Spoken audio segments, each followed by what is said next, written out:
So you wanna go to war with me? You're talking like you think you're royalty. You think that I'm afraid, but I don't break. I heard you question my stability. You think I'll fall just like a guillotine, but I am here to stay. Won't look away. The storm is coming, so you better start running. No, you can't control, feel it in my bones. I'm coming for the, coming for the.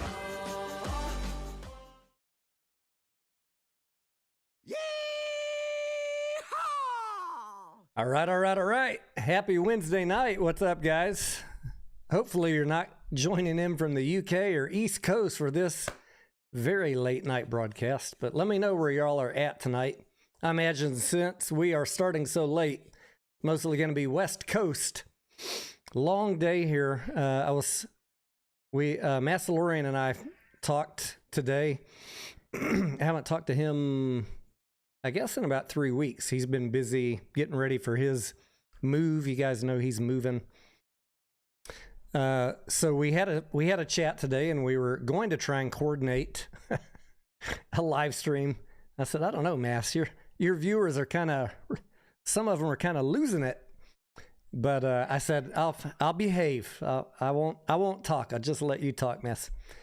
And he was going to set up a thumbnail and send the link over to me, but I guess he probably fell asleep or is busy working on a video or something. So at any rate, I just got done working, so it's fine. And I wanted to come in, have a smoke and a drink and hang out with you guys, see what's up in the world of clickbait and nonsense from your end.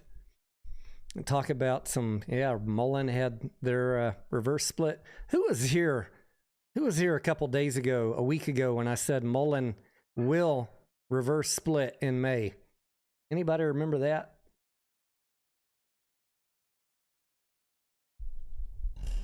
No, Tony. It's a great company, Tony. They sure got pretty cars. And Mr. Mishery told us, Tony, that Mullen's not going to reverse split till September. Yeah, well, you could have your opinion, and then I read the filings, and the breadcrumbs were there that he was going to do it in May. Oh, lordy. And did you guys also notice that all the people that are hating on AMC right now were pumping Mullen for the last week? Conveniently, they all started pumping Mullen right before the reverse split. I mean, I literally almost sometimes think this is planned out to drain cash away from AMC, because all of them, Mullen's a great company, it's great fundamentals, pretty cars. What the hell are y'all smoking out there, man? There is zero great fundamentals on Mullen. But I am in it at 10 cents just in case. Lawrence Harge popped up some good news before the reverse split. That didn't work out. I went in it at 10 cents, already knowing I was probably going to lose all my money. That's how little I put in it. And, if I lose it, it's not that big a deal. It was a side bet for me. But good Lord, I feel sorry for all these people listening to these non-DD, pretty car, great fundamental Mullen channels that went in large on that. Same story with Bed Bath & Beyond. Telling them it's going to be fine. It's not going to be delisted. It just says it's suspended. God damn this. You wonder why I'm upset all the time, because people are lying to y'all nonstop every day. It breaks my heart. It really does. And then if I try and talk about it, all of a sudden I'm the bad guy. Everybody attacked Tony for telling the truth. Everybody attacked Tony for talking about the financial statement. Good Lord. Zelly Zen, good evening to you in the Philippines, or good morning to you, I guess. Sergeant Beef, what's up? Ellie, what's up? Who else we got in here? Mark, Headstock Harem, Muskie Doge, Mike, Ryan, Gorilla Gardener, Mommy in Hawaii, Mommy Reads, Charlotte, North Carolina, Crest Fan, good evening. Gregory, good evening. First sip of the night. I went bottom shelf today. I'm drinking something I probably haven't had since college, but I just thought I'd change it up. Someone sent me a bottle, and I went to go pick it up this week, and the PO box people said it's not there. So now I gotta find the tracking number. But I know I got a bottle of tequila in the mail somewhere. So I just drinking some Evan Williams tonight. I was like, I'm not going to spend a lot of money if I got a bottle waiting at the P.O. box. South Carolina, Portland, Oregon. PDX Dave, what's up? Cincinnati, Ohio, let's fucking go. Silver Fay, Seattle. Did I see? Oh, I thought I saw Seattle.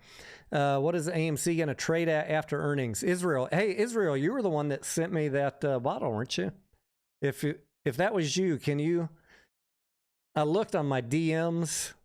Maybe it was on Twitter DMs. I thought I looked on Discord and Twitter DMs. I couldn't find who sent me the tracking number, but I think it was Israel. Israel.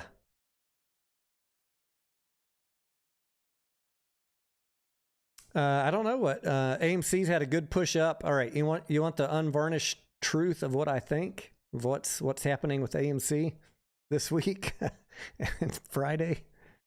We can get into that. Darthman says SMCI had a massive pump today. I was happy. Bottom shelf is the good stuff. Well, that's what I tell myself. If you just close your eyes after about the fifth sip, it all tastes the same. Bottom shelf, top shelf, you know. XX Wolverine says, Tony loves Budweiser. I've never been a Bud drinker. Miller Lite. Miller Lite is my beer of choice. Always has been. I had an uncle that was a Miller Lite distributor. And I remember that, you know, going back to being a wee little kid. And that just always stuck with me. Support the family. Support the family.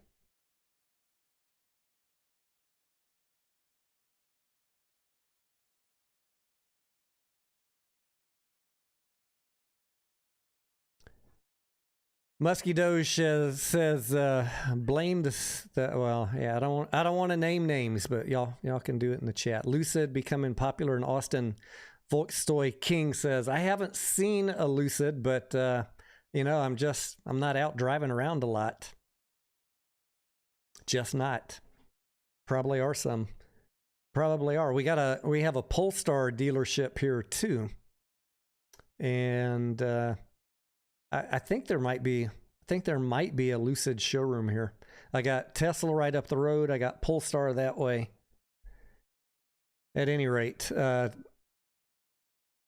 let's see. I did my Lucid review. I've done the Polestar review. I got next up on the list Rivian. I already did a review on Mullen. I don't know if I need to. I think what I said a couple weeks ago kind of hammered it home for my thoughts on Mullen. That was a gamble play. I feel like I got a cat hair on my cap here. Damn cats. I had to build a fort around my desk because the cat keeps on walking up here, stopping me from working, laying on my keyboard. Drive around to get your AMC popcorn. Anya, I did that last week. I still have 1, 2, 3. I got 4 bags. And KC Shaw, if you're listening, or anybody in the Austin area, I have 5 boxes unopened of microwave popcorn from AMC, and I will, if you're in the area, I will give you one for free. Just hit me up, DM me or something.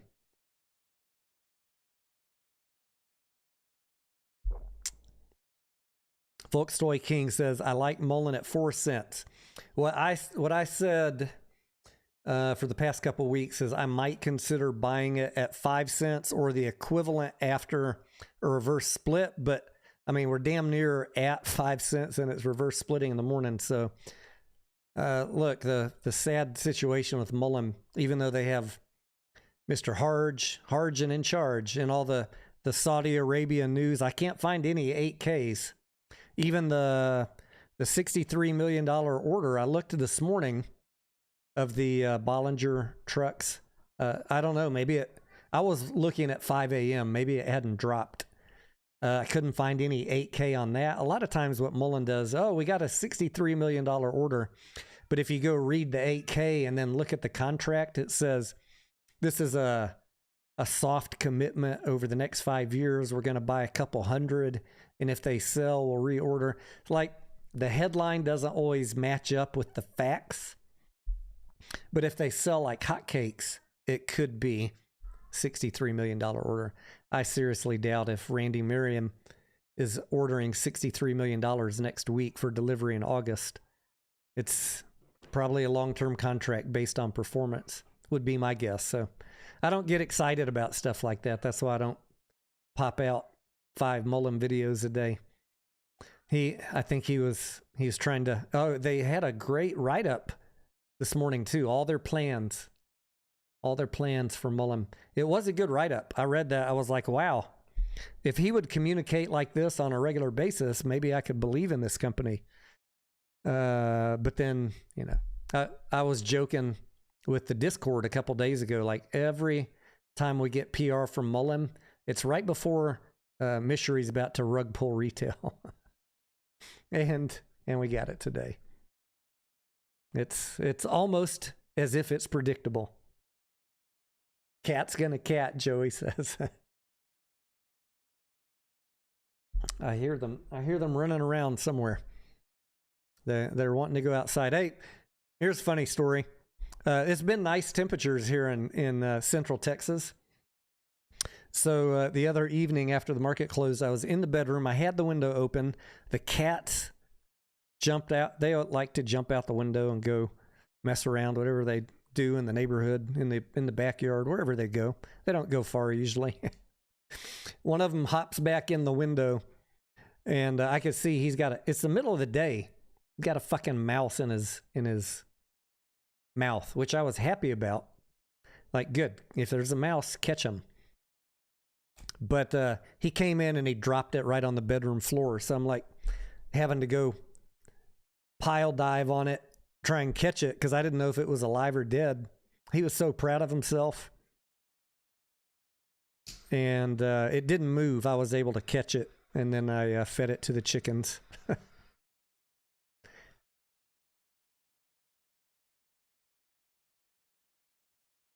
Circle of life, my friends. Circle of life.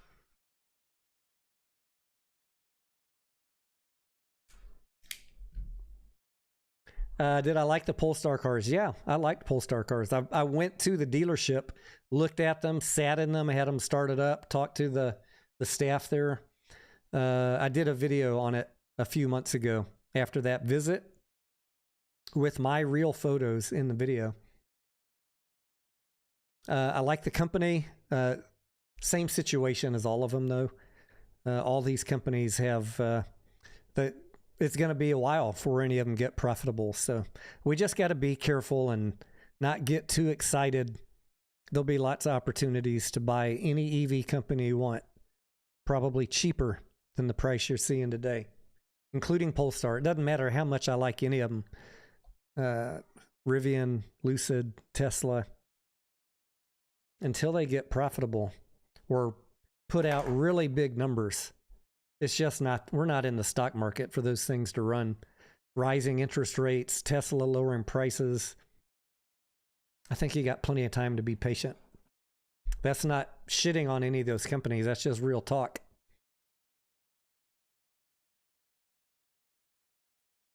Do I think the bank failures could lead to margin calls? So let's talk about 2 things about bank failures. Bank failures could cause the market to crash. That's mostly why I've been doing less trading and accumulating more cash. I'm trying to keep cash on the side in case the bank failure thing becomes worse, so that then the blue chip companies that I have been identifying that I want to add, that I can do that on a major market route. if that doesn't happen, you know, if the market doesn't crash, then, you know, you can always spend cash on something. There's always something running.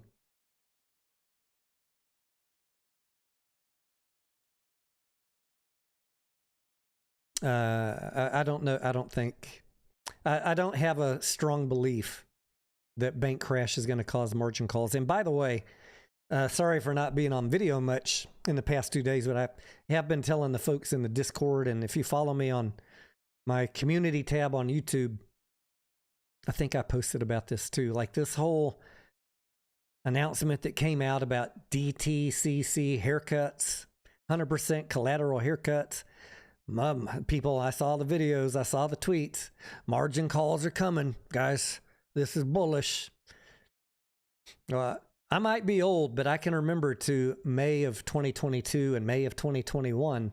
It's the same fucking announcement from the DTCC every year. Exact same wording. But everybody else forgets, or else they knowingly clickbait you, wink, wink, because they want the views and they don't care if they're misleading you. This 100% collateral for affiliate members of the banks that the DTCC has, this is an annual thing every May 1st. Just total horseshit that anybody would make a video or a tweet saying that that is anything. Pure horseshit. I posted photos of the last 3 years, and you can go find them on the DTCC's website also.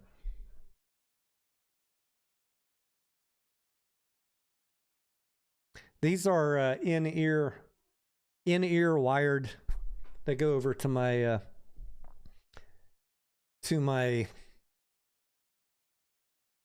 what the fuck is it? Oh, my computer, the audio input in my computer. I had speakers. I don't really like wearing stuff in my ear, but as you know, if you've been around, the rabbits, my wife's damn bunnies ate the speaker cables. So I haven't got around to spending the $200. These were like $15. I had them already sitting in the drawer.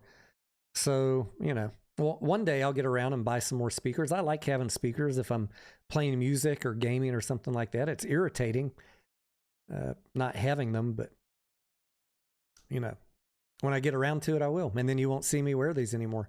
There's these conspiracy goofballs that think that somebody's talking to me in this. Like, literally, guys, the amount of conspiracy bullshit and, like, it is never ceases to amaze me, the shit people make up and say on video. As if they've never seen in-ear headphones before or heard the story 20 times about the bunnies eating the speakers. These are the same people. They have a conspiracy about everything. Someone's telling him what to say. Tony's telling Massalorian what to say. Guys, I barely talk to Massalorian. I certainly don't tell him what to say. But you guys do give us a lot of laughs. You give us a lot of chuckles. And it also makes us feel sad for you a little bit. I mean, that's probably why none of your plays are working out. Because for you, everything's a conspiracy instead of trying to understand or listen to logic or read. And I don't mean that in a mean way, bless your heart. But you got to pull away. You got to pull away. You're in an echo chamber of conspiracies, and it's not going to end up well for you.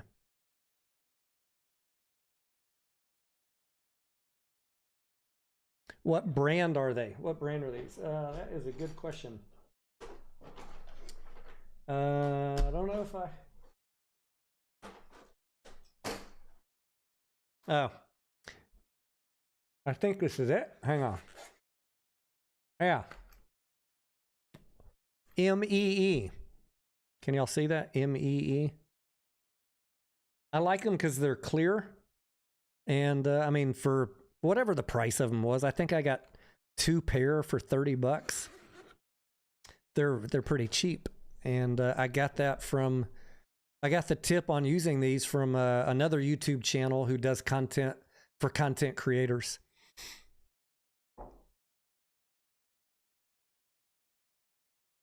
Gus says, how can a small little restaurant like Chipotle trade at $2,000 a share? Yeah. I had, it's one of my favorite stories, Gus. I had the opportunity to buy Chipotle however many decades ago, 15, 20 years. And I said to myself, Gus, who the hell is going to buy a burrito company? And I just let it go. I just didn't. It's overdone. Yeah, I'm not always good. That was big miss, huge.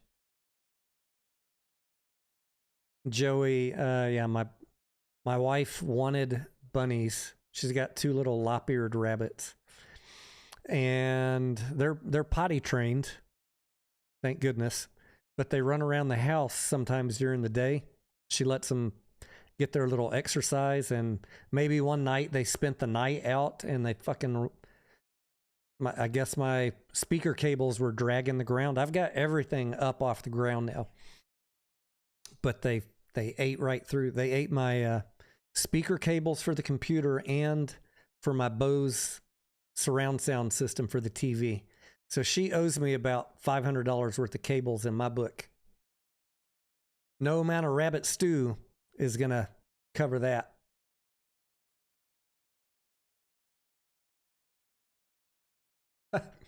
Canuck Tide says, hold on, my producer's talking to me.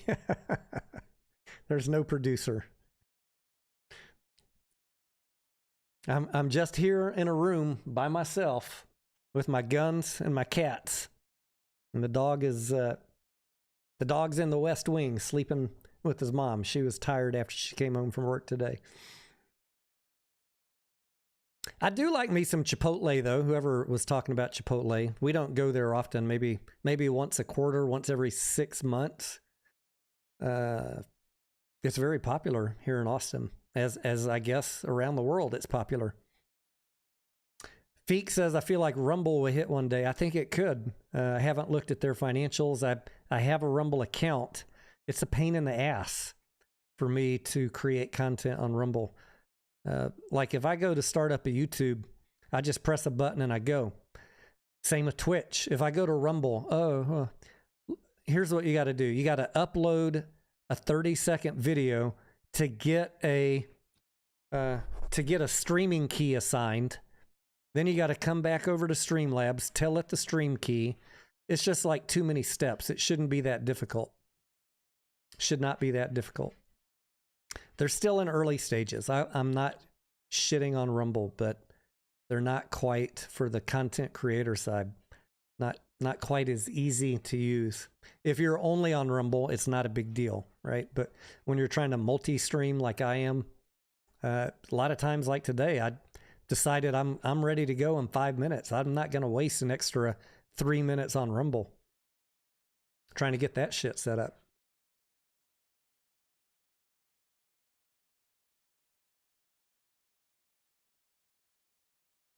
Anya says there are actually rabbit stew cookbooks. I've had rabbit before. I'm sure with my dad hunting as a kid, and also in Puerto Rico.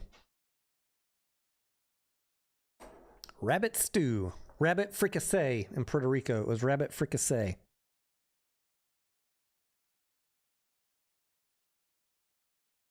Steven says he bought Chipotle at $200 in 2008. That's how I started my portfolio. Sold them at $1,000. Booyah, Steven. That's how you do it. Joey says, I bet those wires were tasty. How tasty can a wire be? It's not like they don't have any damn treats or chew toys either.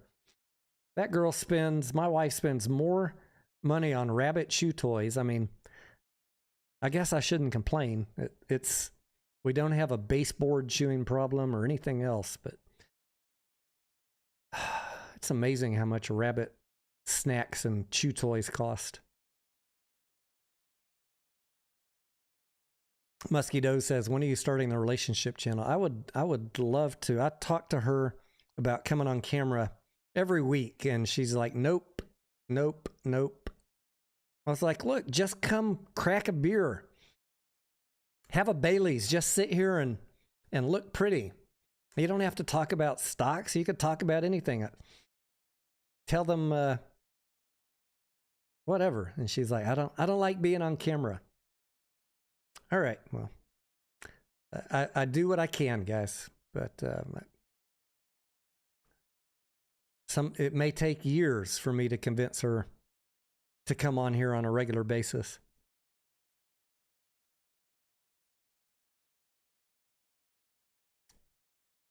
All right, what other? We had Mullen reverse split tomorrow morning. We got Bed Bath and Beyond. Now it's barbecue. BBBYQ. Went to OTC this morning. Bless their heart. I saw AMC. It looked like it went up today. We had Jerry P dropped a 1/4 point on us at late in the day, and then the markets kind of ran down after that. What else we got? I feel like I'm behind on news. I'm mostly here for about an hour to see what you guys need to know before tomorrow. I have not checked with the court case, but tomorrow, if they didn't drop it tonight or today, tomorrow the plaintiff's brief is due, advocating for the settlement. So if that drops tomorrow, you can expect a video from me, maybe a video and a live like we did it last time, depending on how busy I am and how late in the day or early in the day they get that out. So that is up next for AMC. Plaintiff's brief. Need a man channel, Sergeant Beef says. I don't know if the Sergeant Beef, if the ladies heard my hardline position on dating, I'd lose the 10% that I have here on this channel. I don't fuck around, Sergeant Beef. And a lot of people wouldn't like that. No. I don't know. If we could make it men only. But you can't do that on YouTube.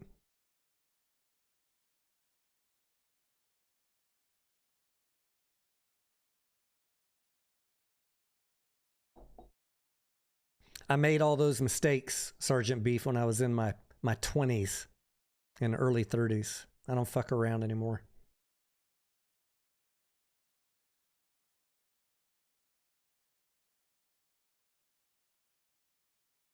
Gus says, do I care to theorize on why Adam Aaron is having earnings in pre-market? There's two things I don't care to theorize on.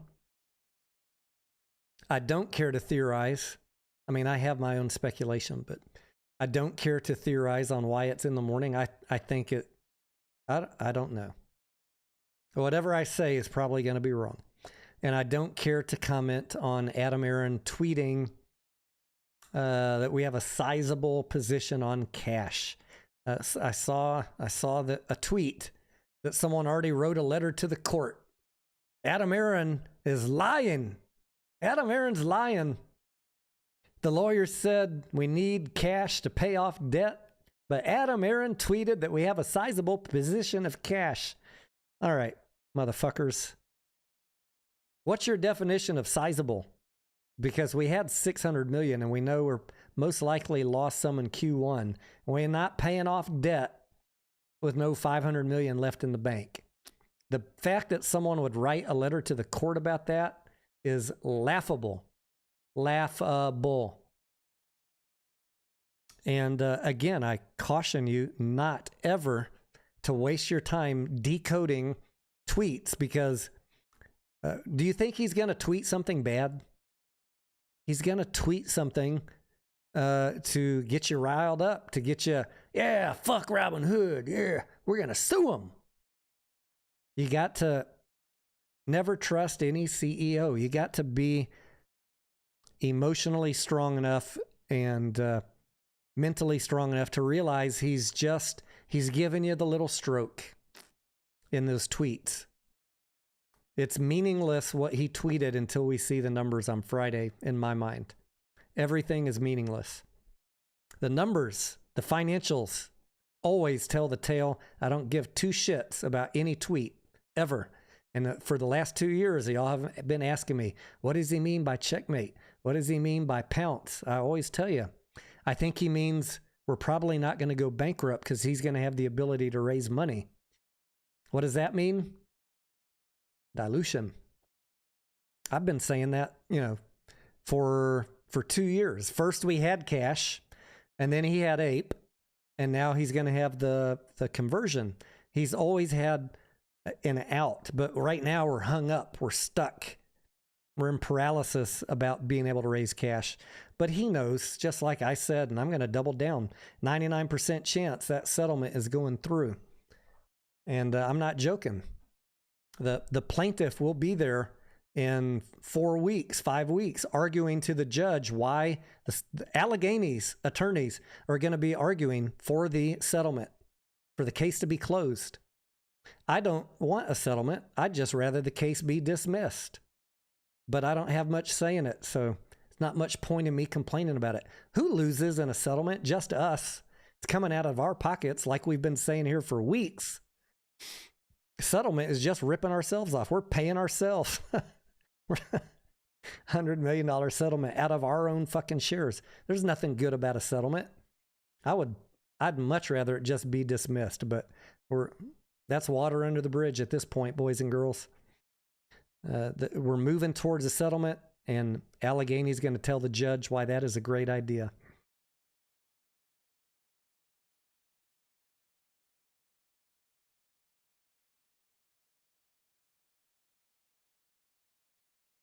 And in 2 days, on Friday, I will be live streaming in the morning, and we'll find out. We'll find out exactly how Q1 went, how much cash we have left. I think Q2 is going gangbusters right now.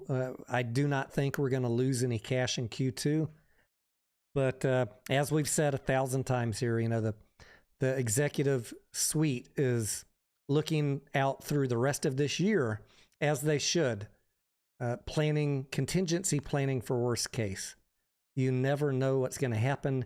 You don't want to go, if a oh shit moment happens in the economy or in the medical community, you don't want to be there with 500 million left in the bank, because that'll be all she wrote in about 1 or 2 quarters. So I don't think Adam can tweet all he wants about sizable cash position, but I know how he's really thinking. Contingency planning. That's how I'd be thinking.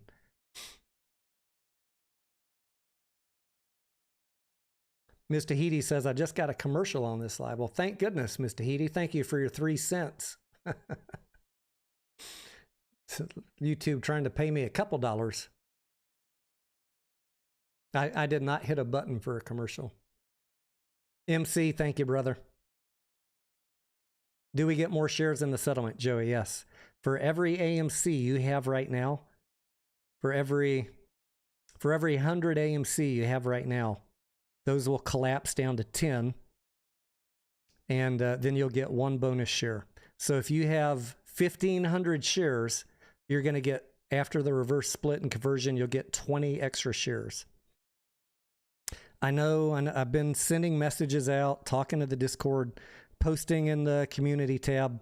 Look, a lot of people still have questions about the ape conversion. Nothing has changed since August of 2022. Every document that I've read clearly says, although the math is always difficult, I understand the math is not easy. Ape will convert 1 to 1. Every ape you have right now will be an AMC. And so for every 10 ape you have, that will be 1 AMC after the settlement. I know the fractions, the 1/10, it's all very confusing, but it should I explain it live right now one time? Anybody still confused? It's all just math, but if I could take a minute to explain it to you, I can make it make sense. And the reason it's confusing people is they keep on changing up how they're explaining it. I get it. I don't blame anybody for being confused.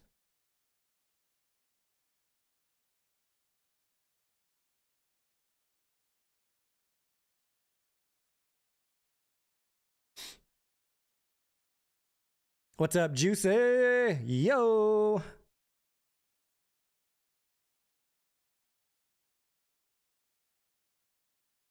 Candace says, the last couple months I've had it happen on a few different streams. What happened, Candace? Oh, the ads. Gotcha.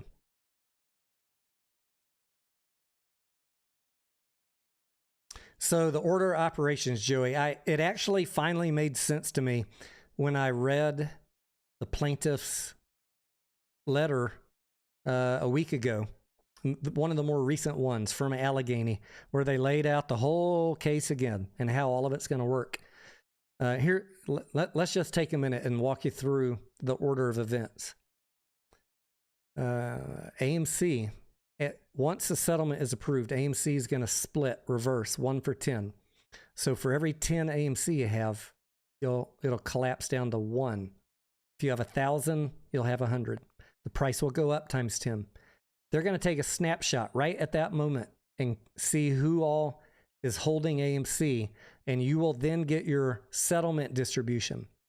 For every 7.5 AMC you have, you'll get 1 more AMC. And then that will be taken care of, the settlement and the AMC split. But we still got APE hanging out there, and it didn't split yet. It didn't convert because they had to do the snapshot for the settlement. So they can't be polluting it with APE yet. This is all going to happen rapidly, but this is the order of events. Reverse split AMC, snapshot,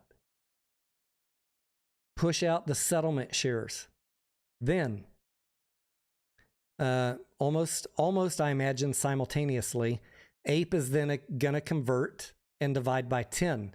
So when you see in any document where it says APE will convert at 1/10, or some people are saying, oh, well, it says AMC is going first and then APE moves over, so we're getting 10 APE.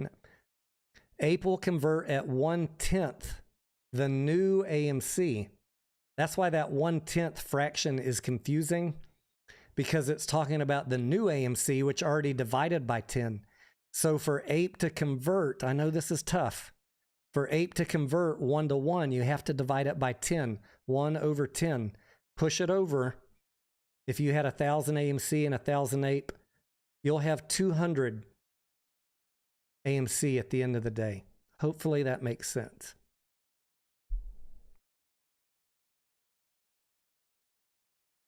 And every document that I've seen has explained it and told you. People just ignore. They focus on a 1/10 fraction and ignore every other paragraph that talks about converting 1 to 1. It's really not that hard if we would just read everything. But people want to believe in conspiracies, and that makes them blind to the other pages of facts over the last 8 months. And that makes me sad. It makes me sad that people are that bitter and that conspiracy minded that they ignore every other document, even the same document where it says it's going to convert 1 to 1.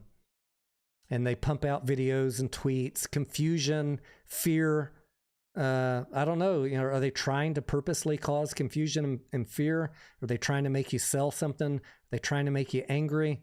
Or are they just really confused because they're focused on conspiracies? I don't really know. I would like to think most of them have good intentions and they're just confused, but the net result is fear, anger, and making people want to get out of the play.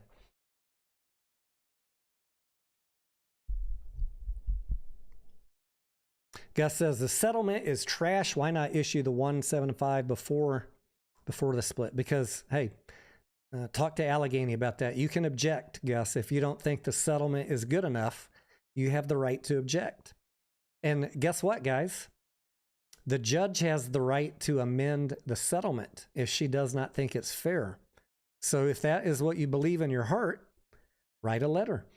Tell the judge. Give her a legal reason why you think it's not fair. You're going to have to lay a case out. Not just, I don't think it's fair. Allegheny, remember, has seen 50,000 pages of discovery and I mean, Chance the lawyer said this is one of the biggest payouts of this type of case that she's ever seen, if not the biggest. Not the biggest payout in a settlement, but of something in this genre. So my guess is the judge is going to say, yeah, biggest payout in this type of case ever. That's more than fair. But what do I know? I'm not an attorney, and anything can happen in the next 60 days. The judge could sweeten the deal for common stockholders. That's a possibility. But if you don't ask, Gus, you don't get.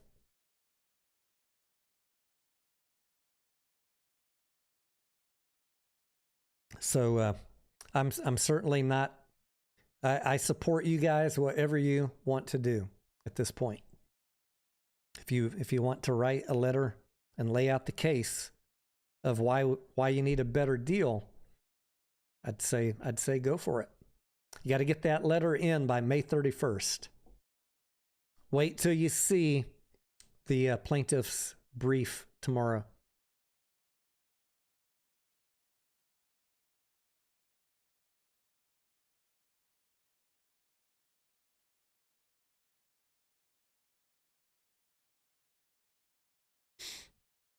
Matt King says Duck is not going. Who is Duck? Dear Abby. Dear Judge Zern, I was talking to Massalori and he's like, Tony, do you think Judge Zern is on retail's side? I said, well, if she's on anybody's side right now, she's not a good judge. I think Judge Zern is a competent, impartial a competent, impartial judge trying to enforce the norms of her court, enforce the norms like mailing postcards. That is the norm. She's enforcing it. She's doing her job. Some people interpret that as on retail side. I interpret that as she's doing her job, saying that is, there's no reason for an exception. We always mail postcards. You're going to mail postcards.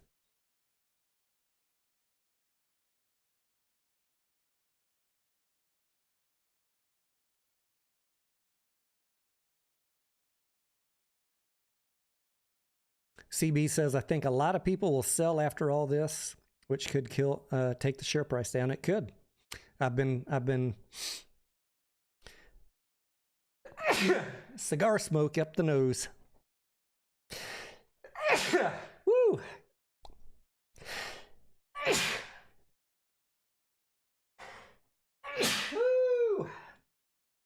I have been saying, when people ask me, what should I do? Should I buy anything right now? First of all, I can't tell you what to do. And you got to make up your own mind. But there is legal uncertainty right now if the settlement's going to go through. There's timing uncertainty. We don't know when Zern is going to issue her written opinion. I'm expecting it sometime in July, if all goes according to schedule. And then after that, after July, whenever we get her written opinion approving the settlement, then we expect that Adam Aaron is going to do the dilution announcement. And so there could be some downward pressure from that. I'm not worried about the reverse split, although after we saw what happened with Mullen today, I don't know. Mullen already had announced their dilution and announced their reverse split, and it still went down today. So I don't know. But for that reason, ladies and gentlemen, like I've been saying for many, many, many, many weeks, another reason why I'm not doing much right now except keeping cash on the side.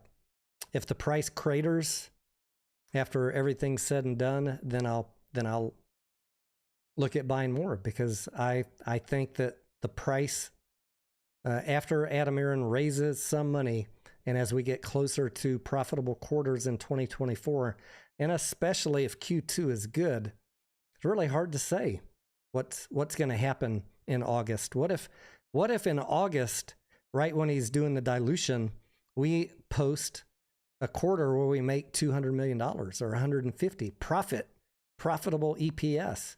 Like, I can't tell you for sure what's going to happen with the price. There's just so many unknowns. So I'm just playing it loose. I'm not making any big plays on AMC and APE right now. How long have I been a smoker, Joey? Since I met my wife, unfortunately. So about 7 years. She kind of liked, we don't smoke, first of all. Although here's the order of events. She liked occasionally smoking hookah. So we'd go out on the weekends and we'd have a drink and smoke hookah. But then it became more than just on the weekends. And then it started, that shit hurt my lungs. So a few years ago, I stopped hookah completely and I bought a vape. And the idea was to wean myself off of nicotine altogether. I haven't quite done that yet. Cigars always for me were kind of like a Vegas trip type thing. If I was up on the craps table, I'd have the cigar girl and the pit boss go get me a cigar. So it's always been just an occasional thing. I do it here now on the live streams with you guys just to relax. But I don't smoke these every day. If I'm on camera and I have one, that's the only time I'm smoking. I do enjoy it, but I know it's bad for you.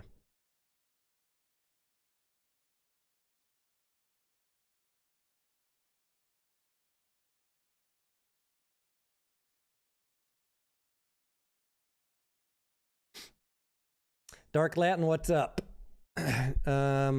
Who is ready for Guardians? I sure hope that Guardians is better than number 2. I know a lot of people are expecting good things. I'd love for it to be great. I'm going to go see it for sure. And I want to go see George Foreman movie this week too. Anybody see Foreman yet? Who's my real moviegoer? Steven, you went and saw Foreman. You never told me if it was any good. I hope that's not a bad sign.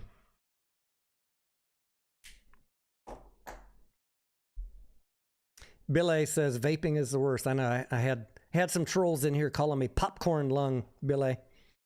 Popcorn lung Denaro. But my lungs are fine.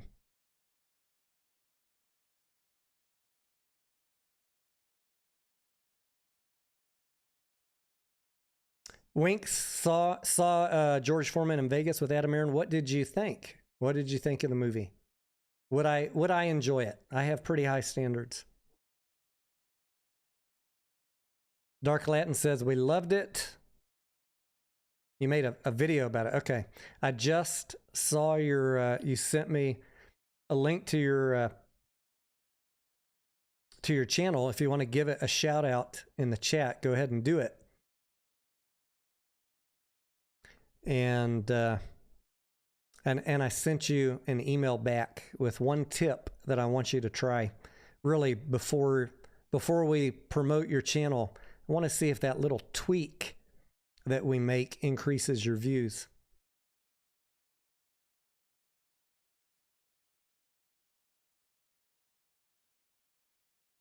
Joey says, I was smoking a pack a day, almost 9 years nicotine free. God bless. I've never been a cigarette smoker, never done dip. Cigar smoking very irregularly. Until I started live streaming, cigars would be maybe twice a year.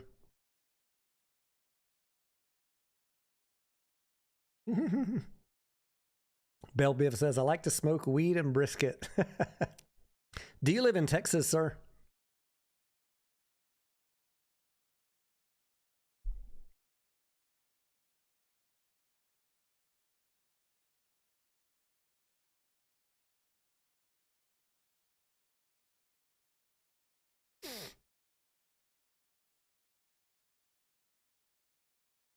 Oh, you're more Boston than the Massillorian. Okay. I'm going to give him hell tomorrow. I wonder if he fell asleep. It sounded, he called me at like 11:30, 12, something like that this afternoon. And I said, all right, if you, I'll do a live stream with you if you want. I'd love to, but go ahead and set up the thumbnail now and send it to me so we can give the folks plenty of warning. Never got it. And then by 10 o'clock, I was like, well, I guess he got busy or fell asleep or something. What's up, Danny R?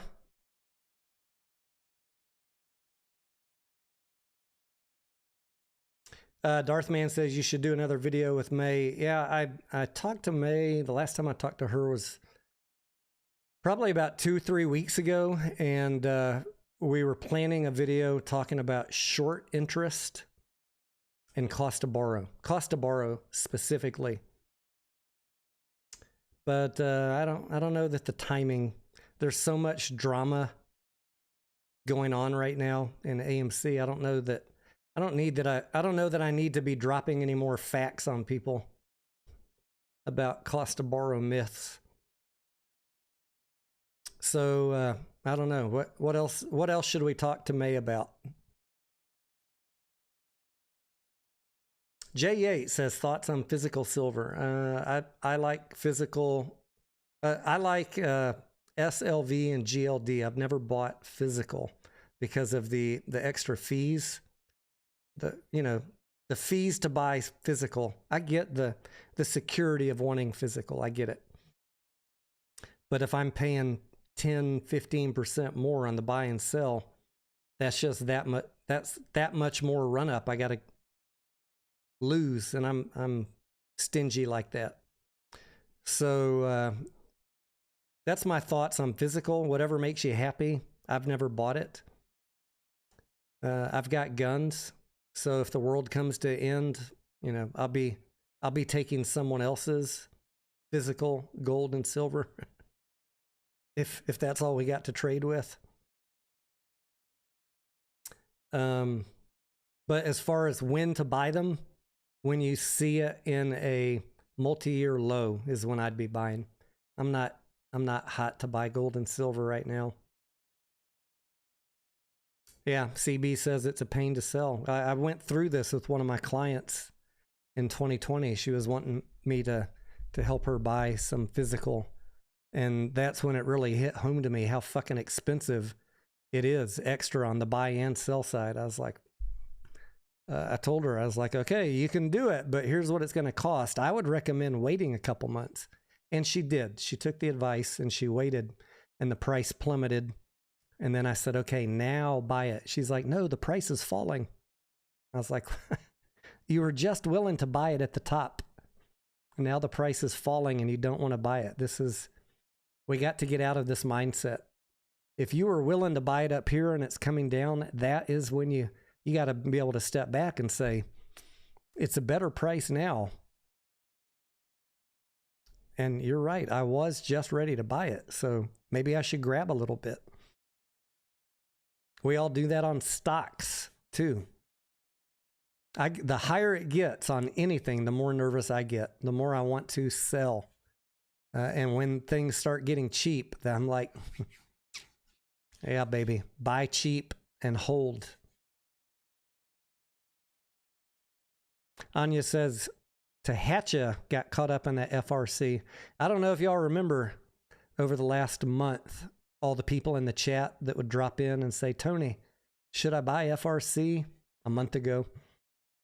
I was like, well, it's coin toss. It could go to zero or it could be a great buy, but you won't catch me dead touching that.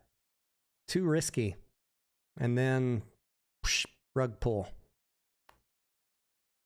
Sorry if you got caught in that one, anybody. I mean, it would have been a good play if it went up, but the risk was pretty damn high too. Good night, CB. Thank you, brother.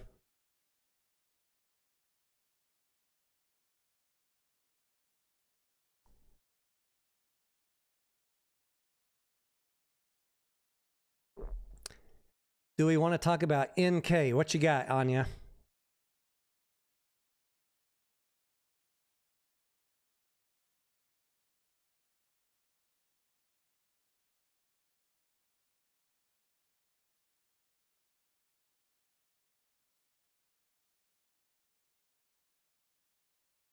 Darthman says, watching Seven Samurai, does anybody remember that movie?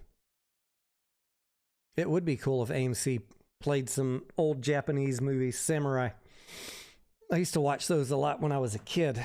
Haven't seen any lately.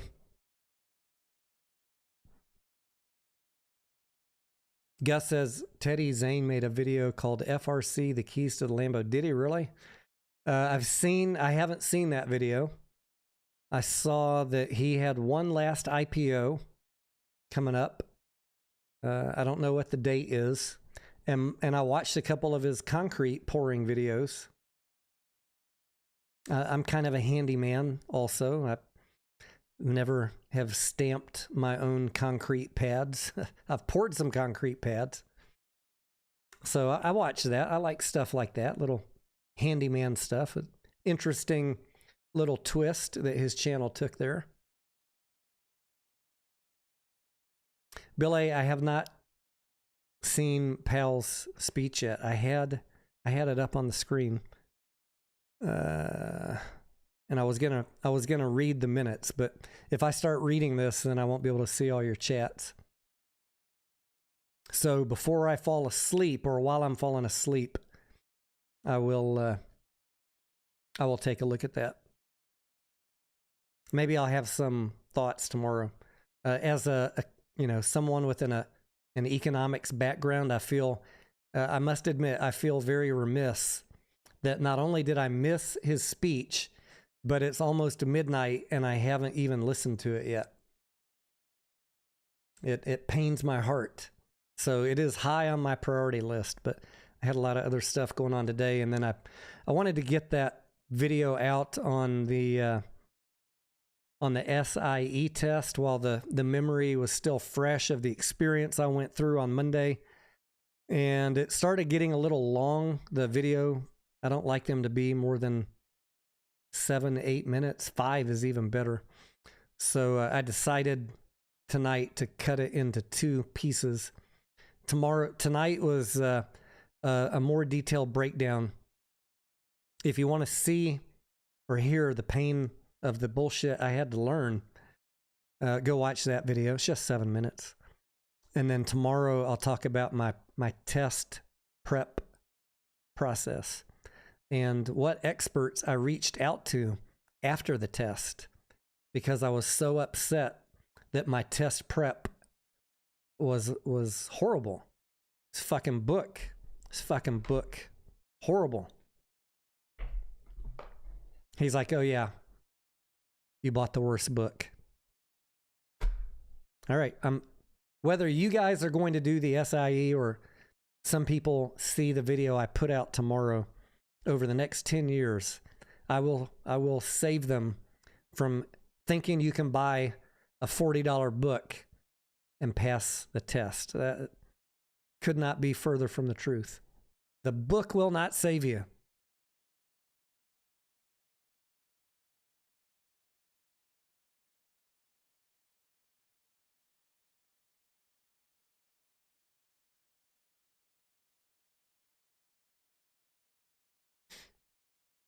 Anya says, your video is good for someone who wants to take the SIE test. You know, my goal always has been, Anya, to have a very broad set of material on my channel. I keep on getting trapped in covering meme stocks and money-losing stocks like Mullen and BBBY because that's what people are asking about. I end up making my videos about what my audience is asking about, but I got to sneak in other content because, you know, these plays are not going to be around forever, and my channel will be around for a long time. This is not a AMC channel, never has been, but it was, and still is, a high interest stock, and there's not a lot of people providing facts in this play. It's all just clickbait and hopium. So I don't mind covering it, not one bit. But there's so many other stocks I own and stuff that I'm looking at every day that we need to broaden the content and broaden the viewer base of this channel. So as you've seen over the past couple of weeks, you'll be seeing more content and coverage initiated on other stocks. Those are either plays that I'm in or plays that I'm looking at. And I'm just sharing my DD with you. If I'm going to sit down and research something for the day for myself, if I can help you by making a video about it, then I felt like I did some good for the day. Shin Kyoku, what's up? I know all the haters are, your channel will never be around after AMC, Denaro. My friend, you don't even understand the plan. You were born not understanding the plan. I'm a traitor, motherfuckers. I got plenty to talk about every day if I wanted to, but I'm talking to my audience about what they want to know about. And the clickbait, lies, hopium, and nonsense is rampant. And you guys need someone, at least one, that is providing you reality-based coverage. We can all, we can all cross our fingers and hope for a squeeze. But at the end of the day, the financials are still there, and someone should talk about them. So that'll be my job. I'm good with that. I'll take all the heat.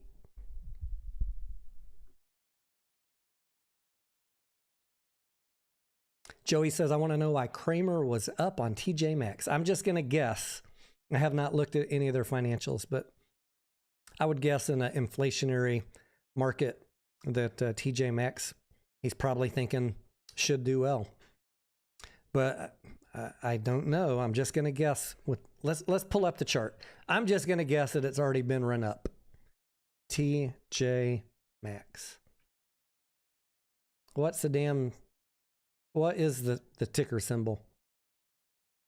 I'm trying to type in TJ Maxx and nothing's coming up.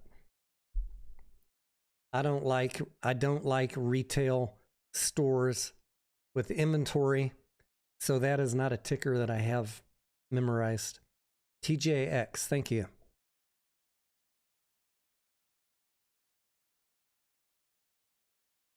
All right, let's just zoom out and see how it looks.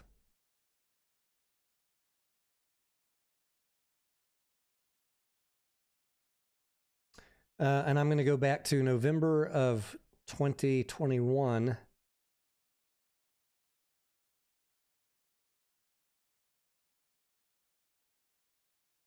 It was at about 68 bucks. It dropped to 52, right on the 200 moving average. That would have been a decent time to buy it. And yeah, I would say in my opinion, it's a little bit overpriced. I'd be looking to, if the financial statements are okay, and I'm assuming they are, because look at that chart. That chart is doing nothing but going up. When you see a chart going that direction, I don't have to do a lot of guessing to assume that it is making positive earnings. They do have a positive PE ratio. So, and they're paying a dividend. So, I mean, just very high level pass. That's probably a good company to own, but it's a little overpriced for me right now. I'd be looking for a value entry in the 60s. Don't know how long you'd have to wait to get that.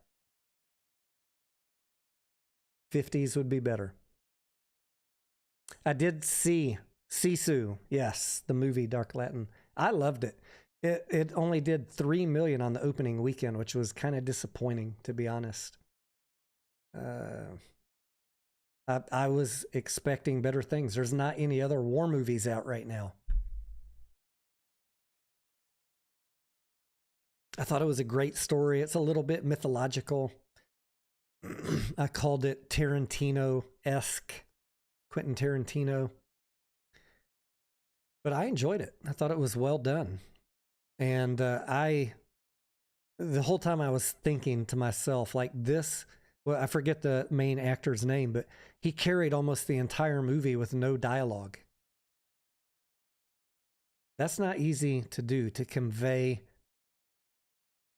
emotion and the story to the audience without speaking. That's real acting.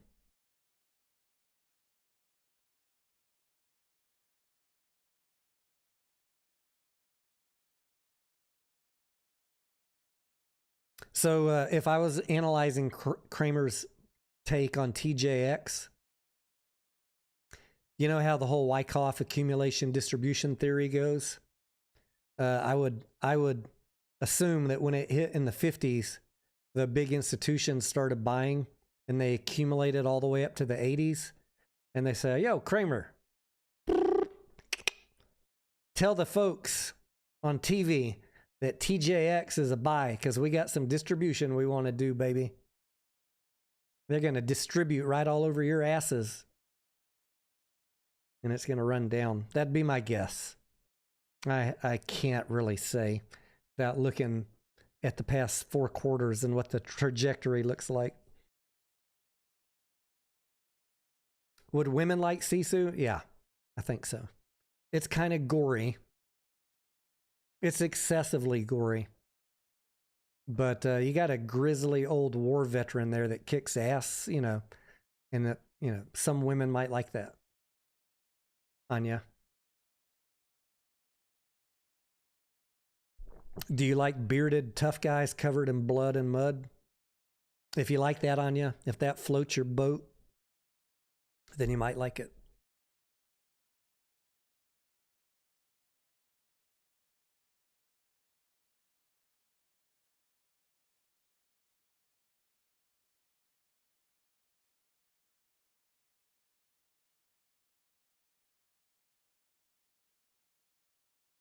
Feek says, what's your watch list looking like? I have this list of blue chips, Feek, that is what I'm trying to add on at the right prices. Anything in here, one in every category if I can, but a lot of them I'm waiting for them to come down. Amazon, American Express. I should have Caterpillar in here, but I don't. Costco, Disney. Don't hate. I don't look at politics. I look at when Disney gets weak enough, they're going to figure it out and fix it. So if it gets cheap enough, I'll look at it. Home Depot, Johnson & Johnson, McDonald's, Nike, Tesla. Floor and Decor is another one that we've looked at. And then I have some smaller, not money-making plays that we've been talking about, like ChargePoint. But, you know, mostly if I'm buying on a major market crash, I'm not going to be looking to add companies that are losing money. Because what if I don't buy at the bottom? If I buy anything on this list, if they drop 20% in a market crash, I can be fairly certain that when the market recovers, these companies are all still going to be making money.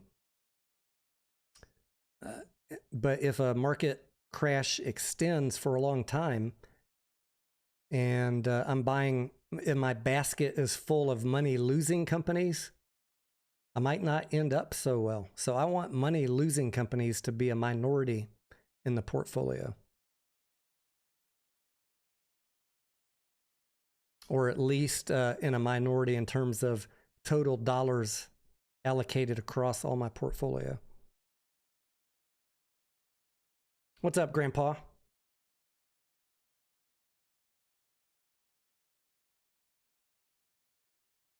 Backyard Boogie, I did not see that. Lord help us. I did see, what did I see? I saw a bearded man. Where was he at?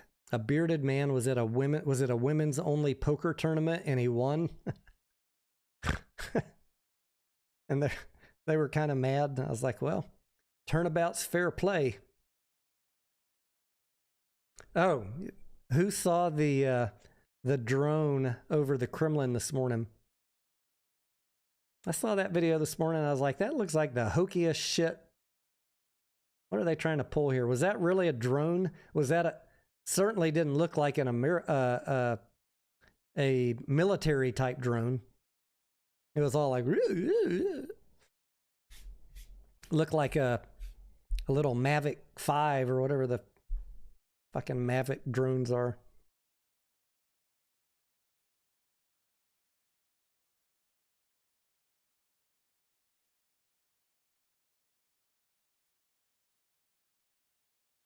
I have a drone I have a decent drone.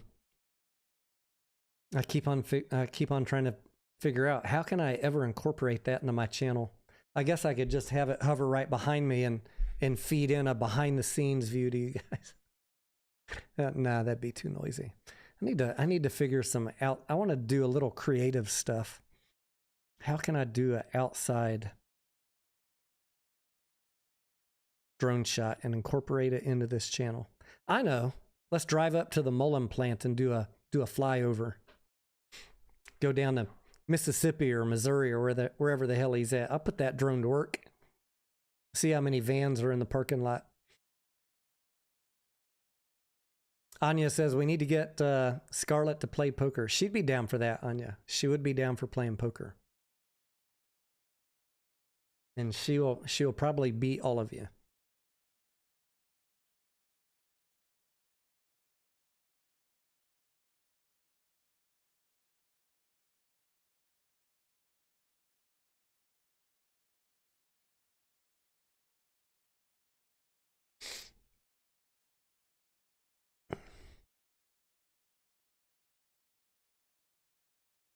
$12:01. Well, I was planning on finishing at 11:59, but we just crossed the bridge into Thursday. I was trying to make this count as one of my Wednesday videos.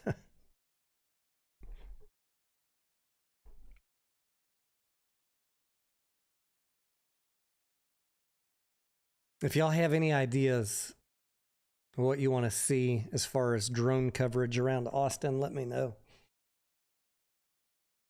You know, relative to something that fits in with my channel. I know I could just hear Relentless now. Tony, can you do a flyover of that nude beach you were talking about last week? Oh, Lord.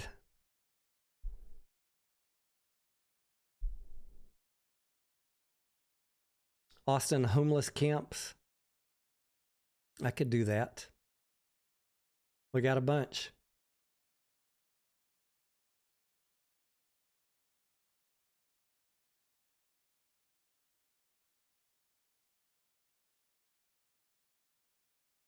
I'm tired. I didn't get my nap today. And I've been up since 5 a.m. Normally, you know, if it's a slow day after the market closes up, I'll grab a 1 hour shut-eye so that I can be here with you all night. But not today. Busy day today.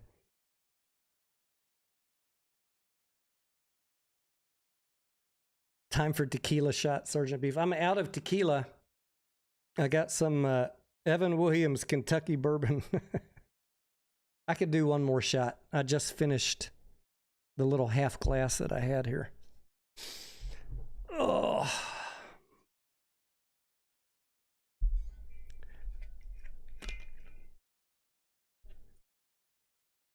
Legend has it that it tastes better on the second glass. I'm still celebrating. Still celebrating Monday.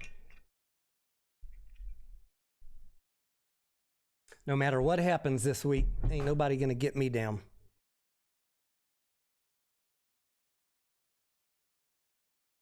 Grandpa, you having a lightning storm in Washington? Oh no.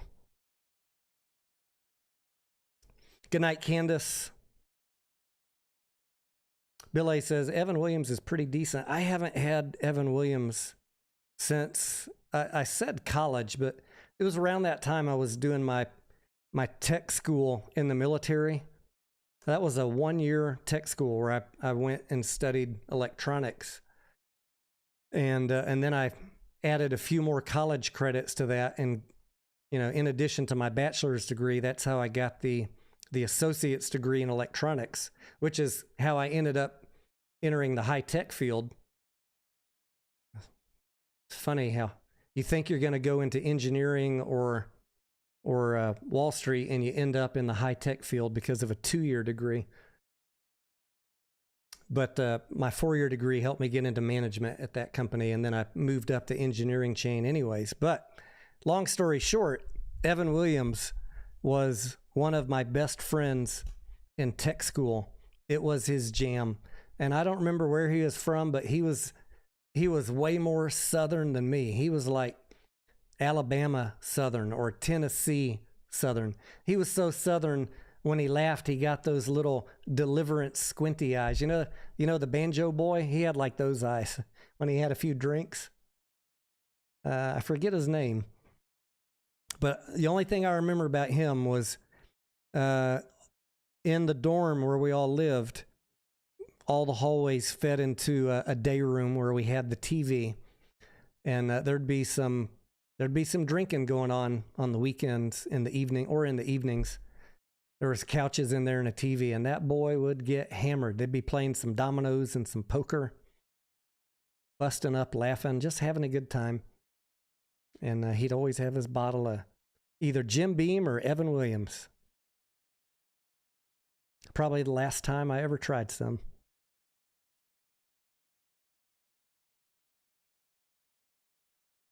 But yeah, I like Kentucky bourbon and Tennessee whiskey. Everclear. Oh, shit. I had a bad experience with Everclear. Gus. It's not high on my list. Mike, thank you, friend. Mike says, congrats to you and your son. Thank you.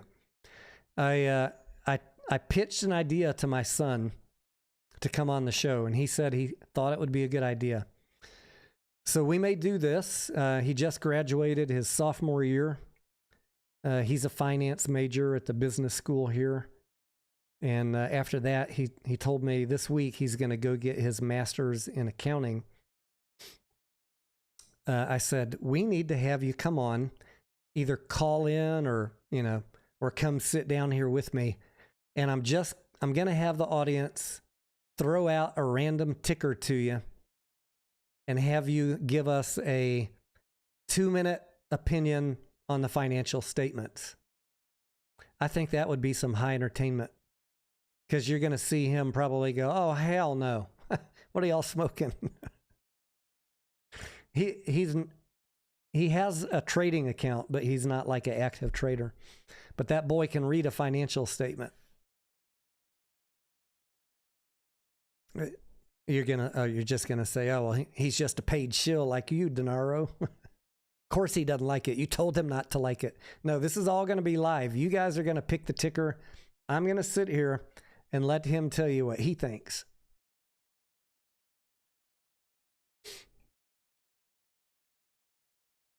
I thought that might be kind of fun, just bringing a random college kid, get an unvarnished opinion from a future accountant. He says he's not going to work in accounting, though. I said, well, then why are you getting a master's in accounting? He's like, well, I'm really good at it. And with a finance major and an accounting master's, I can go get whatever job I want. And I was like, well, sounds like a good plan.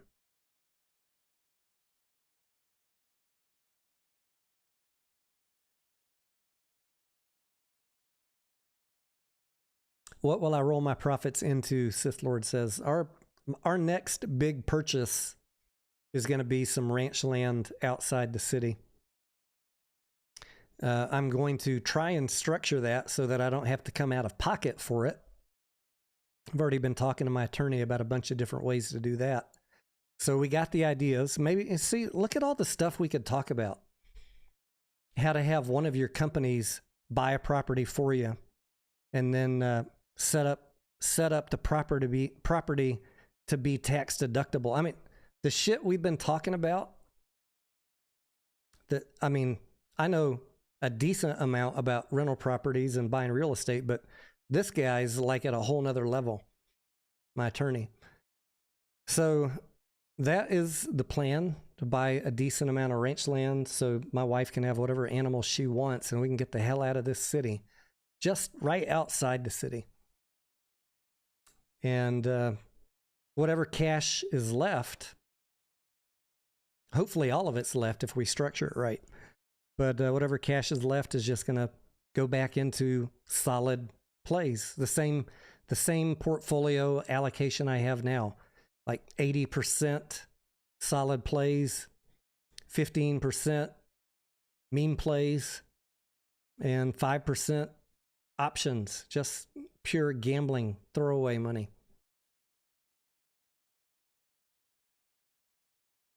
Talk about MMTLP. You don't want me to do that, Quad Racer. I said all I had to say about MMTLP in August of 2022.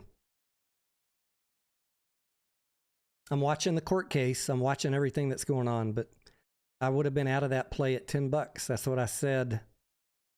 I said everybody that is giving you DD on it is going to lead you to hold something down to zero that you can't sell. And unfortunately, that's where everybody's at. I hate being the guy that said, I told you so, but I'm not here to prove a point on every play. I'm here to make money.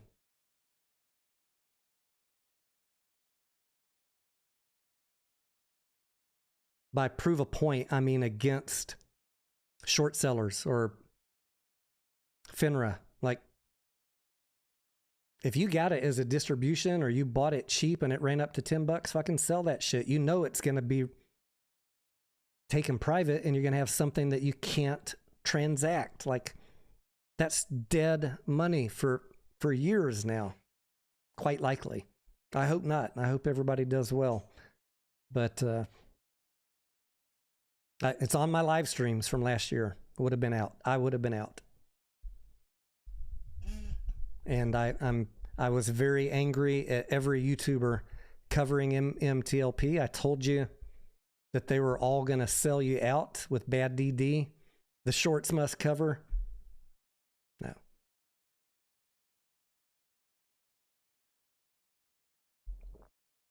I wish everybody the best, and I'm following the case, but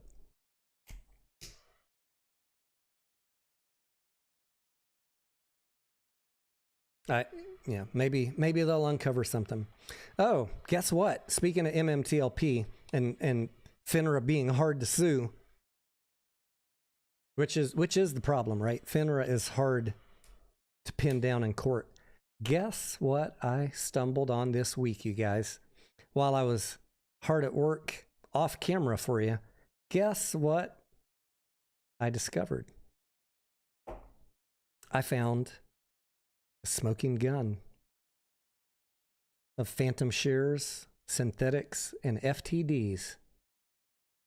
I might make a video about this, but I would literally get death threats. I'm already getting them, but I would get more death threats if I make a video about this. I found the case that Wes Christian lost decades ago. I read the court's decision. He launched the case talking about, we're gonna prove phantom shares, synthetics, FTDs, and we're suing the DTCC. Guess what happened? He lost the case. Precedence is now set. And the court, in their decision for dismissing the case with prejudice, quoted other previous cases. And I will double down on what I've said, that Wes Christian and every company that's hiring him is fucking you guys over with bullshit, because he lost a case against the DTCC decades ago. I have it saved in my browser, and I'm considering dropping the video. But that is why nobody's suing the DTCC. It is pointless. That's why Adam Aaron's not doing it. I guarantee you he knows about it. I asked the Naked Truth people, give me a list of Wes's cases. Oh, we're working on it.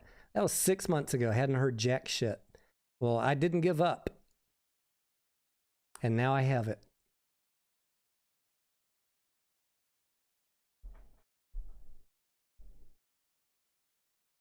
So, what does that mean?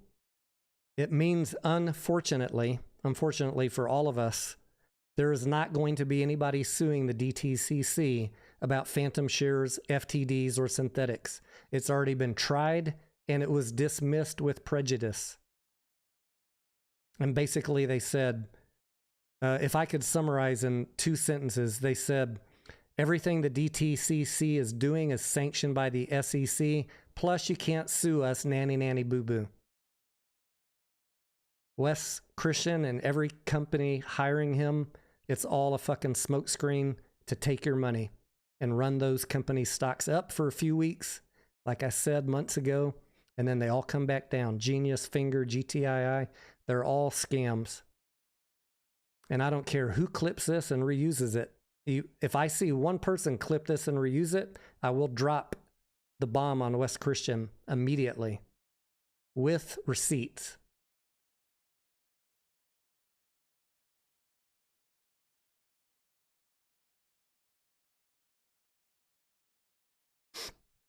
I found a rabbit hole, Anya. Yeah, it is unfortunate.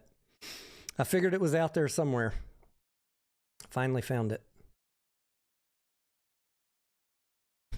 Did I trigger something? You only triggered my memory. I had repressed this all week. I've known about this for days, but I really, there's only so much pissing off of people that I want to do.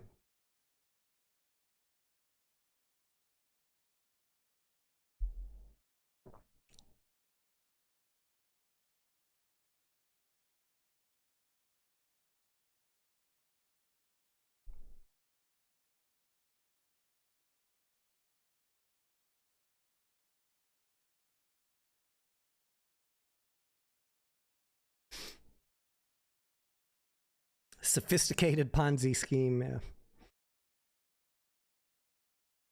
So is the stock market a scam on you? Like everything's a scam on you. It's up to us to have the emotional intelligence to recognize.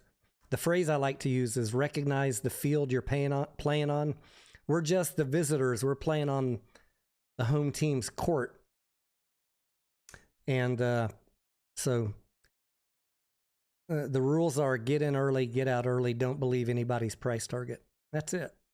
If you can do that consistently and stop thinking the shorts are scared, there's billions of synthetics, I mean, you could think that, but you could be sitting here for years thinking that. The guy that's pumping GTII has been chasing them down for like 10 years. I'm not going to be here 10 years from now chasing down Adam Aaron and AMC yelling about billions of synthetics. I don't got damn time for that.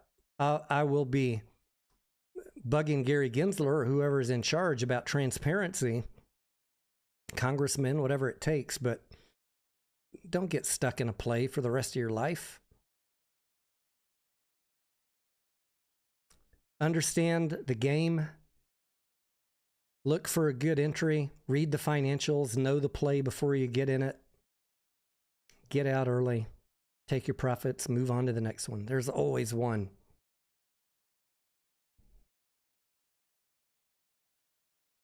Crest fan says, you don't strike me as a politically correct guy. I just say it like it is. I'm not here to impress anybody. I don't care. You could make 20 call out videos on me a day.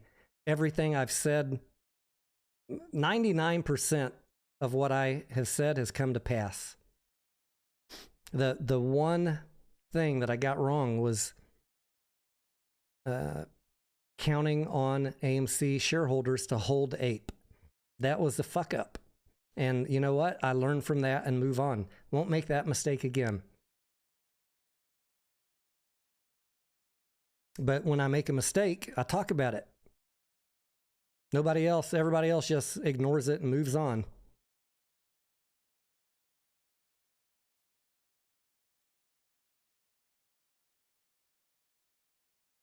Do I use a notification system for the filings I own? I set alerts on tickers that I own for news and for big price moves up or down, percentage moves. And if I have a price target on something, like if I'm wanting to buy Amazon, what's it at right now? If I'm wanting to buy Amazon at 80, then I'll set a price target right above that, for example. so that as it's going through and getting close, I'll know to start paying attention to it. And then there are certain tickers every morning when I wake up. If it's in play a lot that week, like Mullen, every morning when I wake up, I check the SEC filings. BBBY every morning and every evening before I go to sleep. What dropped? That's kind of my routine. So I got alerts for stuff that's kind of like more long-term. If it's active in play and it's something I'm paying attention to, I'll be checking the SEC Edgar site twice a day if I think something bad or good is about to happen. Proud Ma, what's up? Been sick. Oh no. Get well soon. God bless. Devastator says the American fraud market is a massive Ponzi scheme and scam. It is. It is. We are their liquidity pool, guys. Retail is the liquidity pool for the big money. Thank you, Quad Racer. We think alike. AMC is the new mental. Share count.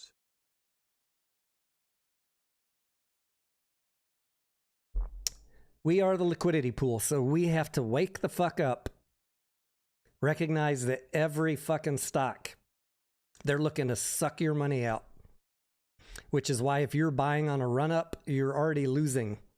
That was not an investment. I'm talking about any play. GTII, Genius, AMC, GameStop. If you're buying it into the run up, if you already did it, look, we'll help you fix it. Maybe not. If you're stuck on Genius or GTII, maybe I can't help you on those. But we can, if you have spare money, we can help you not make the same mistake. Unplug from these fucking pump and dumpers. I pay attention to them so I know what is coming up. And, that's your chance to get in early. But do not believe anything these guys are saying. I'm just a small channel. Like, I can talk bad about them and their play, and I'm not going to stop it from happening. If they're way bigger than me, they're going to make it pump. I'll play it, and I'll get out and move on. And that's what I want you to do. Stop believing all their price targets. Even their DD is always shit. I could literally depth charts obliterate people on the daily basis about their DD, but there's too many of them. It's not worth my time. I'd rather just let them keep doing what they do because we can take advantage of it. It is at the expense, unfortunately, of all the people that believe them, but I can't save everybody. There's a lot of people that believe in the conspiracies and the myths.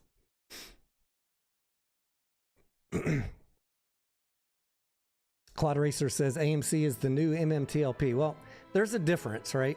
I don't know. I mean, let's talk about that. AMC is the new MMLTP. Let's talk about that. Why do I like AMC?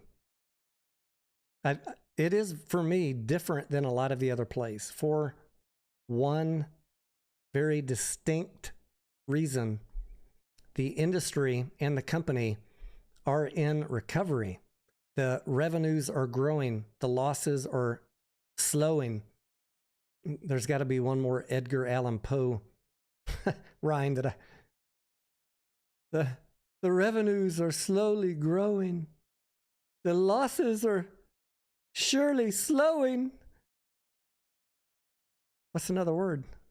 I was never a poet. There's got to be one more word I could work in there. Is that Edgar Allan Poe? Who the fuck am I quoting? Willy Wonka. You are correct. Yes, it was Willy Wonka. AMC is recovering, and I think that they have a damn good shot at being profitable more quarters than not in 2024. And most of the other companies that people are investing in are not. They're no revenue, or they're Mullen, no revenue ever. $68 million in cash, $398 million in losses. Current liabilities, almost 4x current assets. I mean, it's a fucking train wreck. Who in their right mind would recommend to that stock to anyone and say, guys, this is a great fundamentals play? You are smoking crack, bro. You're straight up smoking crack, or you're purposely lying to people for some reason. So there is a chance for AMC. It's if they can get through the cash burn period to the profitable period, it's not going bankrupt. We just got to make it into next year. And then, right, next year is counting on 12 billion box office. It's got to keep growing. This year is not going to be good enough. We need better next year. So we'll keep watching it. If it starts flattening out at a 10 billion level where we can't make a profit, then we'll call it like it is at that time. All right, guys, look, we've had 2 or 3 quarters of flat. Then I might say this play's done for now. But we're not at that point. We're moving in the right direction.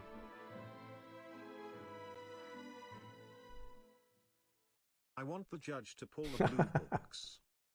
Don't talk bad about crack until you try it.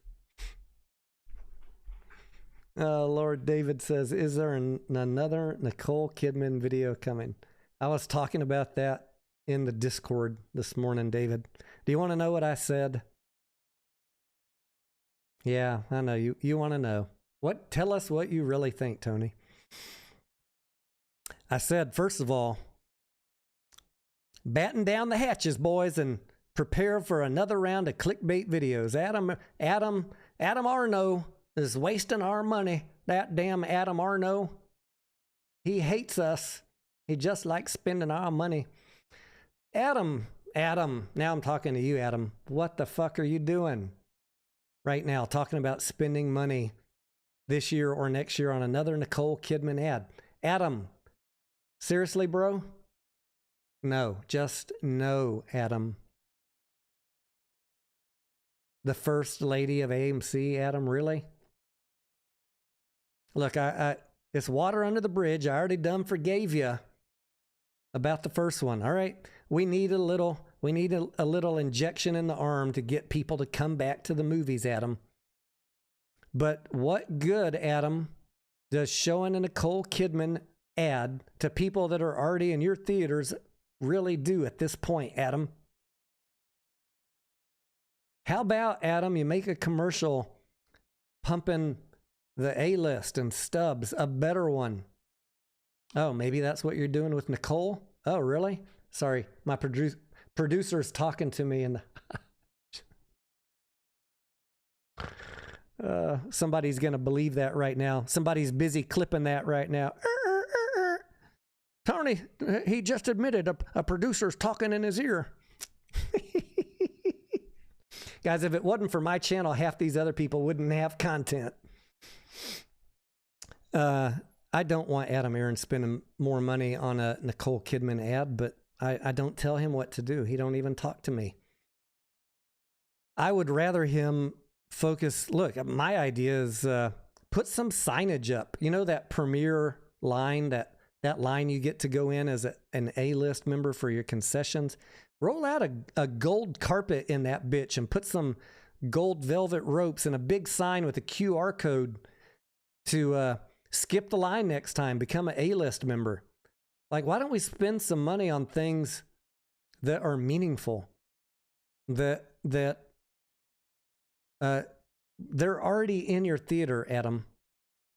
We don't need another Nicole Kidman ad, but if they're in your theater and they're not an A-list member, that's a win. How about that, Adam? Just saying. We had a lot of ideas we were bouncing around. None of us were fans of another Nicole Kidman ad, but you weren't seeing things, David Mullen. He did say that. Not very happy. Look, I'm no Adam Aaron fanboy, despite what all the other channels tell you. I understand the job he's doing to fix the balance sheet. That's where I draw the line. I don't want to be holding a stock of a company that is a quarter or two away from running out of cash. If listen up, if the settlement were to drag out for the rest of the year, the contingency plan, right? If the settlement is done by end of June and Q2 is as good as we expect, we're all going to be fine. But I don't ignore contingencies. Y'all can ignore it. Y'all can say, I'm fine if it goes bankrupt. I don't do that. That's just crazy talk to me.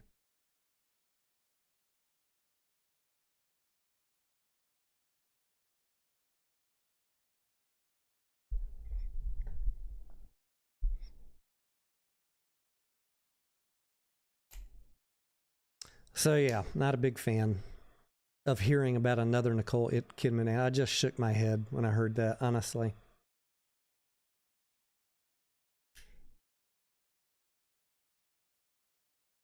Grandpa says, what line, Tony? I order it online and I sit down and they bring me my goodies. I'm going to talk to you about that, Grandpa. Thank you, too, by the way. Thank you for the super chat and for being a supporter of the channel and for keeping us entertained in the Discord with your good sense of humor and your positive attitude. Dealing with 10 grit Denaro. I know I'm not easy. Here's the deal, Grandpa. I've experimented with a couple things. First, I got to the movie. The movie started. I went to my seat, and then I tried to order food. That don't work. I'm just going to tell y'all. Once the movie has started, you cannot order from your seat. Also, Adam Aaron, I would fix that.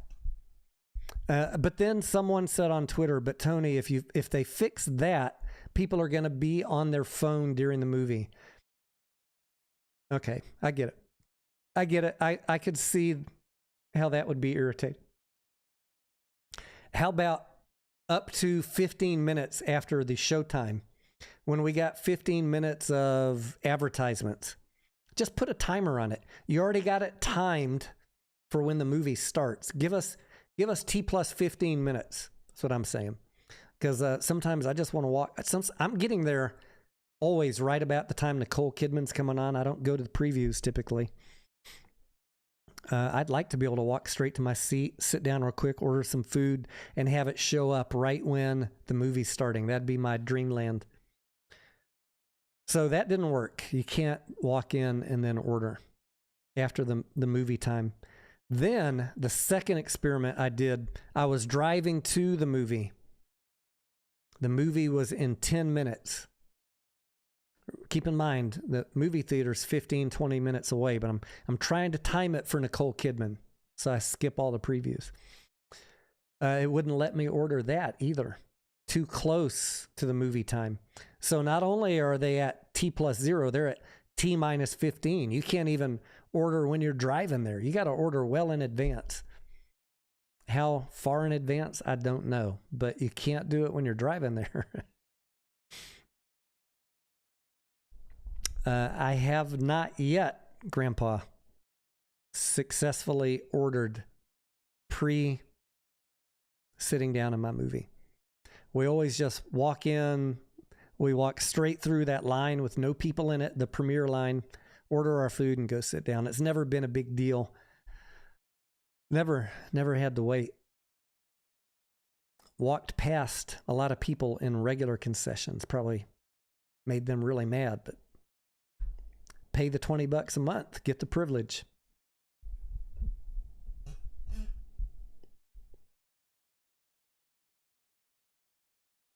Someone else said in the Discord this morning, as we were talking about this topic and complaining about Nicole Kidman ads, someone said Adam needs to better leverage all aspects of social media, from his own Twitter to AMC's Twitter to even taking advantage of the youth and TikTok YouTubers. You know, I bet we could spread $25 million a lot wider and a lot broader reach leveraging social media. And maybe that's true. Maybe that is true. I'm not getting paid. No one that I know is getting paid by AMC, but I bet a lot of people would put out a lot more content if they were. And I bet we'd do it a lot cheaper than 25 million. I mean, you could hire thousands of social media people for a year for 25 million.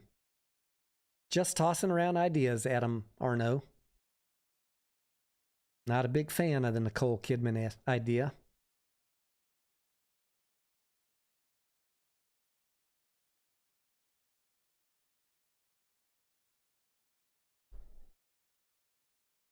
What's up, Trevor? Just a reminder before we wrap up here tonight, I will be live Friday morning for the earnings. Yes, I will. If you don't know what to expect, go watch my video on my Q1 estimates. And I saw that the other channel, who I appreciate for being fact-based instead of, making shit up out of his imagination, is Stock Retail. That's the channel name. You can search for Stock Retail AMC and his channel name will come up. He dropped a video today with his estimate for Q1. If mine made you a little angry, his will make you feel a little better. He has a more optimistic outcome than I do. He still thinks that Q1 is going to be a loss. So we're in alignment there, but we were 100 million off on earnings. So I'm curious. I'm curious who's going to be right. It's all good. I mean, we're all just doing the best we can to share our opinions, our thoughts, our analysis. No one knows exactly until the numbers drop. Grandpa, I'll be live maybe 30 minutes before the call on Friday. Your wife's boyfriend says he doesn't like that guy. I felt like, he seems reasonable. I've had him on the channel before, one time, if I recall correctly. He makes a good effort to try and do some financial analysis. Just my opinion, he's a little too optimistic. And I have the ability to step outside my body when I'm doing financial analysis and just be black and white, cold-hearted finance. Even if the answer is not what I want to see, I just step outside my body, do the analysis, step back in, and then I'm like, oh, shit. Now I got to tell the people that. But it is what it is. I'm going to stick by what I said.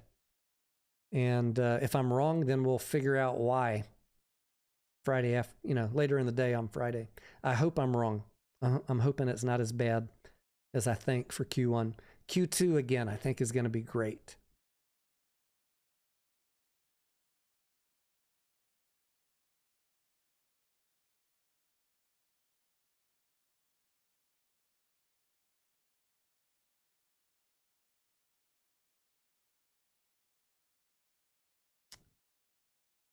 I randomly stumbled across, it was a YouTube recommendation.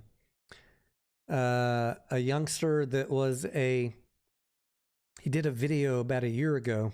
I think he only had like 80 views. He just got hired at AMC.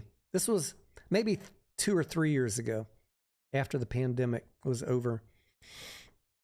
And he was excited. He was excited about going to work for AMC. And then his more recent video was, I just quit AMC. Here is why. And I was like, oh, well, this could be interesting. I've never heard a YouTuber talk about being an employee. I'm kind of curious. What's the storyline here? Now, I talked to the AMC employees at my local shops. And the story was he was excited for the job. He gave a few details of the job. He worked at an AMC Classic, which is kind of the lower end ones. He said the pay wasn't that great. And, your schedule is tough. I mean, especially if you're a manager, it's tough to get a week off, which is, I don't like hearing that. I don't like hearing that. but that was several years ago. I'm curious now. I'm going to talk to my local folks here now and ask them if things are still the same. Maybe it was tough right after the pandemic because nobody wanted to work. I don't know. Maybe it was just tough to get employees. They couldn't give you time off. But the end of his story, why he quit, he had graduated college.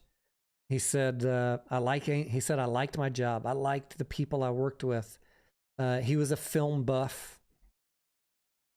And he said, I just, long-term for my career, they asked me to be a manager several times. Just wasn't something that I wanted to do the rest of my life. And as much as I liked it, I had to separate. So it wasn't a bad story.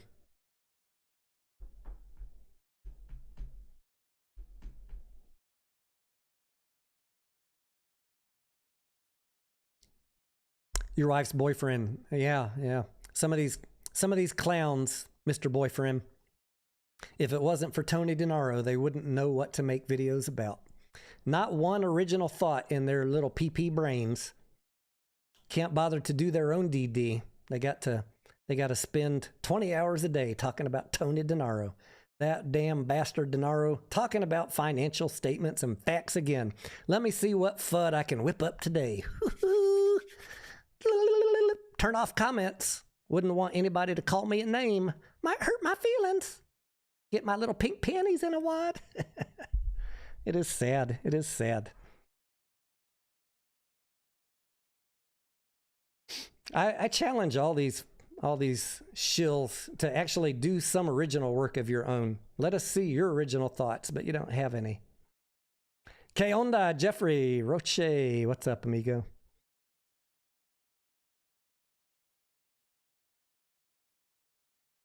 The only original thoughts they have is Adam Arno wants to take 90% of your shares and don't forget to DRS. Blazin'.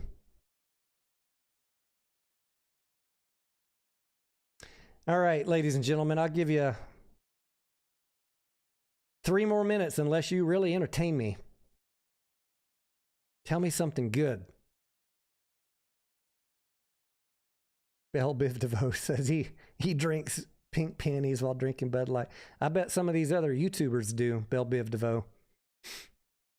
If you're obsessed with another man, I bet you're there in your pink panties drinking your Bud Light. That's all I can say. It's an odd obsession. It is really odd, and don't think that people haven't noticed, my friend. Cuckoo.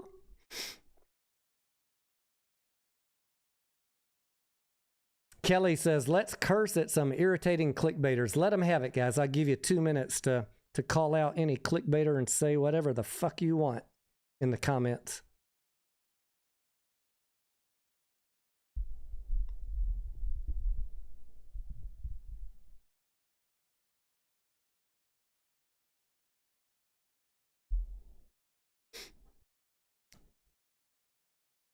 Dark Latin says, go see Foreman. I looked today. I almost, God damn it, I can't even talk anymore.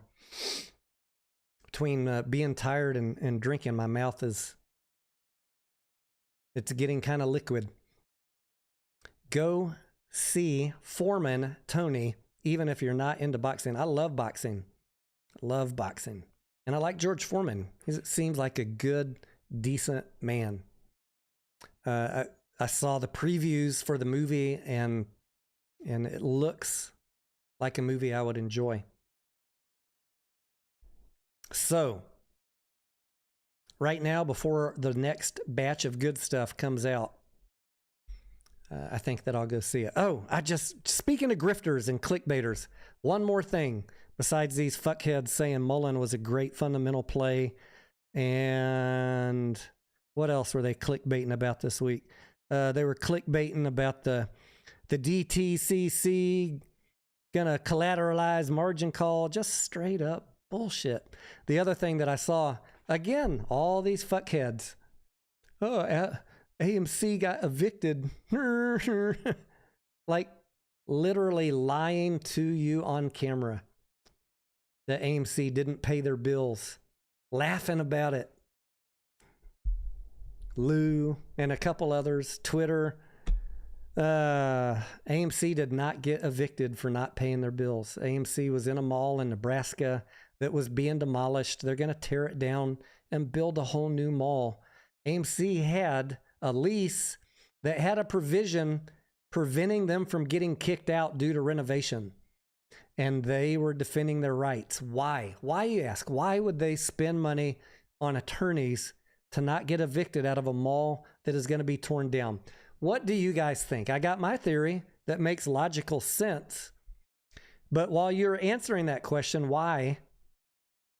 Let's just talk about the fuckhead liars that bother to waste their brain cells and ours trying to trick you into thinking that AMC was evicted. These absolute losers that don't own one share, but they want to spend their entire day convincing you to get out of this play. AMC did not get evicted for not making payment.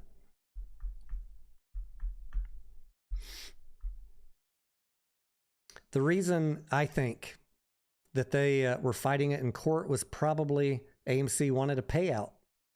They said, look, we got a legal lease. It says you cannot kick us out for renovation. We intend to fulfill that lease. We're making our payments. We got people coming to the movies. We are going to fight you.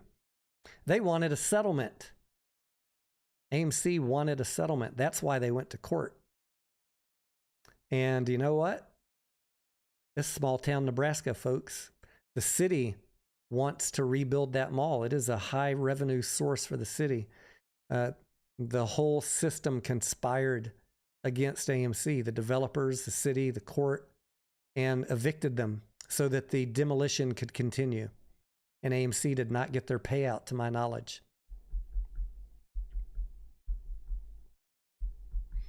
So, look, it is what it is. I mean, it was a AMC classic. It's not like we were probably making a lot of money off of it anyways, but the fact that people will just bald-face come lie to you, that tells a tale of their character.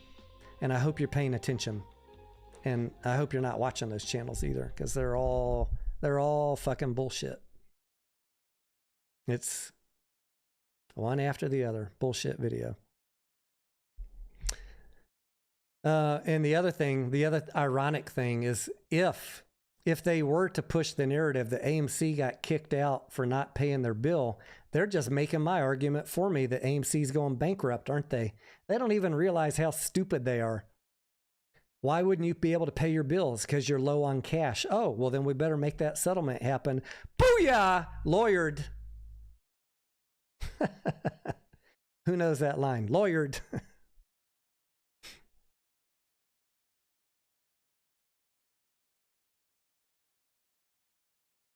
Joe says, FUD spreaders trying to say the same thing about AMC with Palm Beach, Florida theater.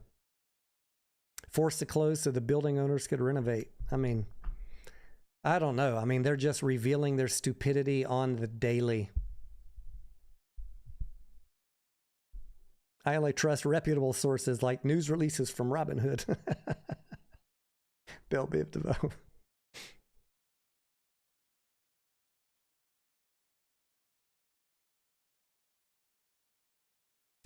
Blazin says, no beating around the bush with Tony. I'm sick of these fucktards, Blazin. I'm doing my best.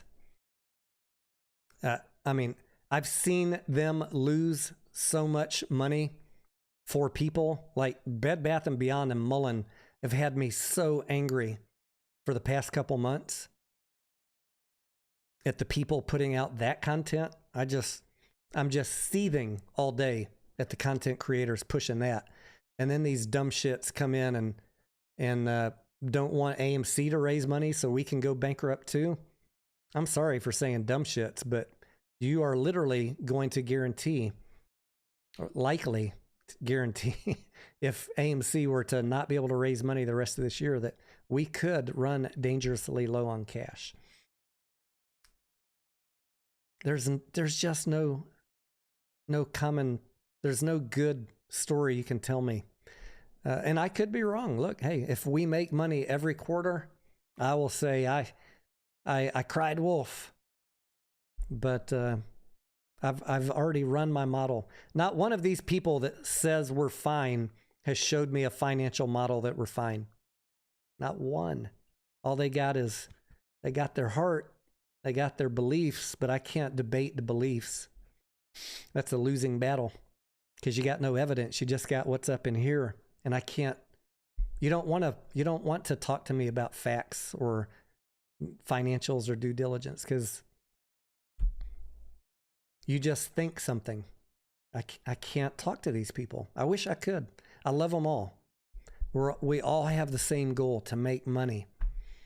But don't call me out for covering filings and fundamentals, financial statements, until you can provide a rebuttal to what I'm showing. Show me where I analyzed it wrong.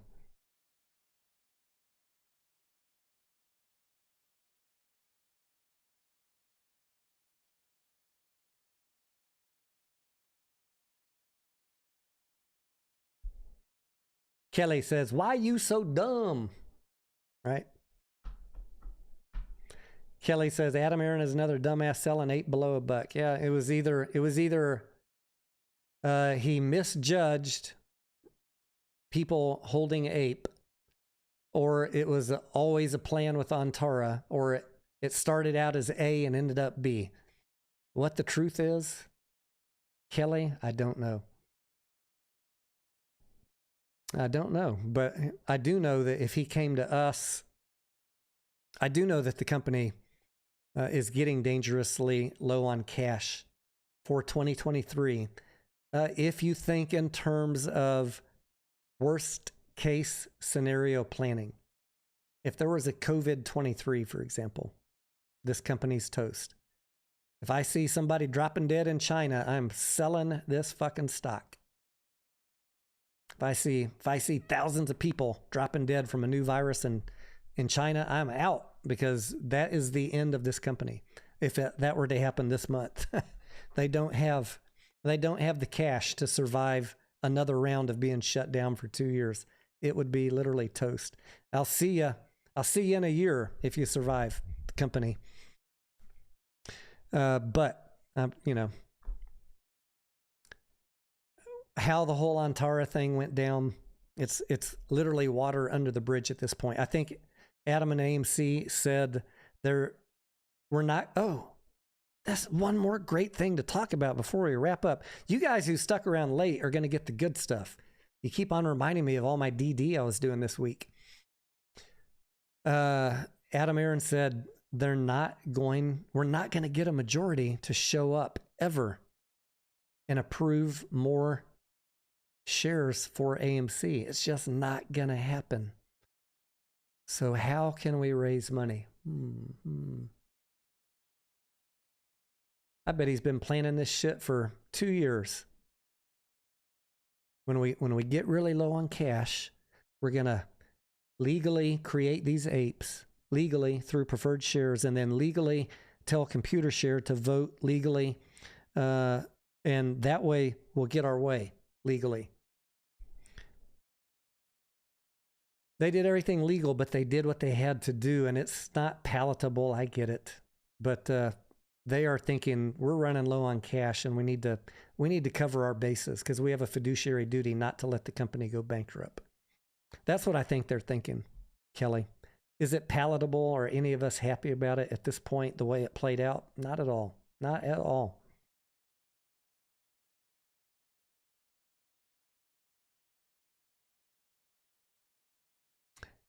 But along that lines, you know, you got to have 50% of outstanding shares vote to increase the common stock. And we can't even get 187 million votes. There's no way they were going to get 260 million to vote yes. It was not going to happen if they didn't create ape.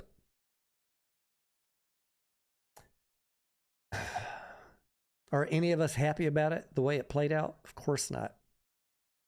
But if you can If you have that rare ability like I do to step outside your body and look at the financials and say, yeah, it's close to being really fucked right here, then you can understand what they're doing. You might not like it. I get it. I'm not saying I like it, but it is what it is. The last little tidbit of knowledge I want to share with you guys. Maybe I'll do a video about it this week, but you're getting early notice. Because companies are having these issues of not being able to get a majority to show up and vote, guess what is coming down the pipe in the Delaware 2023 state legislature? They're gonna change the Delaware General Corporate Law to allow all sorts of shenanigans. You think there is crime and manipulation right now? Wait, just you fucking wait till all these crybabies hear about what is about to happen in Delaware. And most of these companies are headquartered in Delaware, guys. They're corporate headquarters. They are going to change the law. It's on the table to allow all these companies to do reverse splits, forward splits, and in essence, create new liquidity through shares without a majority shareholder vote. You see, it's the Delaware law right now that requires a majority shareholder vote, and there's so much complaining from corporations that they can't get shit done because people don't show up and vote, that they are changing the law. Will it pass? I don't know. I will keep you posted. I will keep you posted, but it's coming. And what do you think is going to happen? We already know what's going to happen.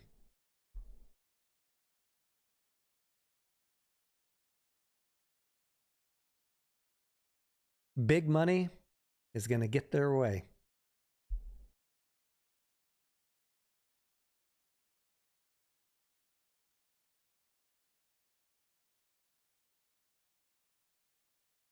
We are always the pawns, and the sooner you guys wake up and realize that, the faster we can all get back to making money and stop buying shit when it runs up. Buy it early, motherfucker. Buy it early, mother cluckers.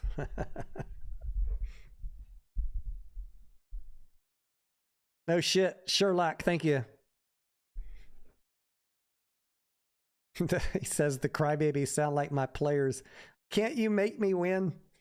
Hey guys, at the end of this play, look, don't feel bad. Everyone's going to get a participation trophy. Kelly says, Tony, in your opinion, after the reverse split, if it goes to 30, what's the chance for it to be shorted down to 5 again? I'm not worried about shorting, Kelly, as much as I'm worried about dilution. Go watch my video.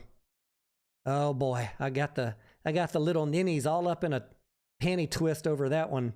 Tony Denaro is making fun of retail. Yeah, bro, it's because you don't have a fucking sense of humor. And what I'm telling you in that video is 100% true. And you better fucking wake up, all of you. And especially you little conspiracy babies. The CEOs are going to do whatever the fuck they want to get their way. And you better wake up to it because they don't care about you. I'm tired of saying it. When the price goes up, Kelly, he's going to dilute because he needs money. This happens every week I'm not just in one stock. Everybody thinks Adam Arno is corrupt because they're in one stock. I see this shit play out on the daily. Every fucking company's doing this to their shareholders. This is no surprise.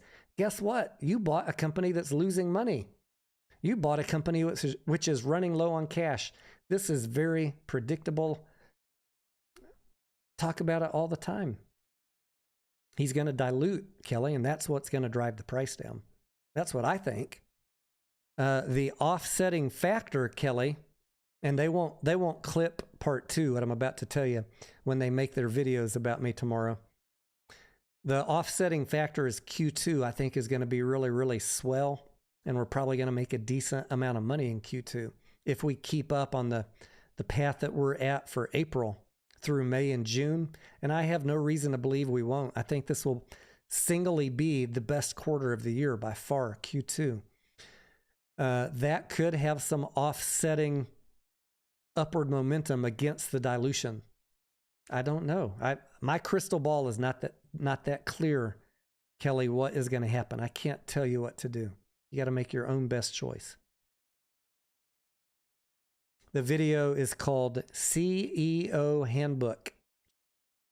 CEO Handbook. It's something that I've talked about for over a year, but I decided to make a humorous video. I'm playing the role of a trainer of a new group of CEOs, and I'm telling them what to do in certain situations. But the reality is, Kelly, I see this, everything in that video, I see it play out weekly on many, many stocks that retail is in, and they always think that they were a victim of naked shorts. No, you were a victim of buying a company that's losing money, and you don't have the ability yet. I'm trying to help you. You don't have the ability yet to think 3 steps ahead and see that they're going to dilute. It's every time they're going to dilute. Or sometimes they have convertibles or warrants. You know, a lot of these plays, a lot of these little penny stock plays, Genius, Finger, GTII, they were all scams to get the big money lenders that were holding convertibles. They scammed retail to run the price up so all the big money debt holders could sell. As soon as it went over the price of their convertibles, they dumped their shares, they converted, they sold them to retail, and the price tanked. It was all a scam, all of them. And it happens all the time.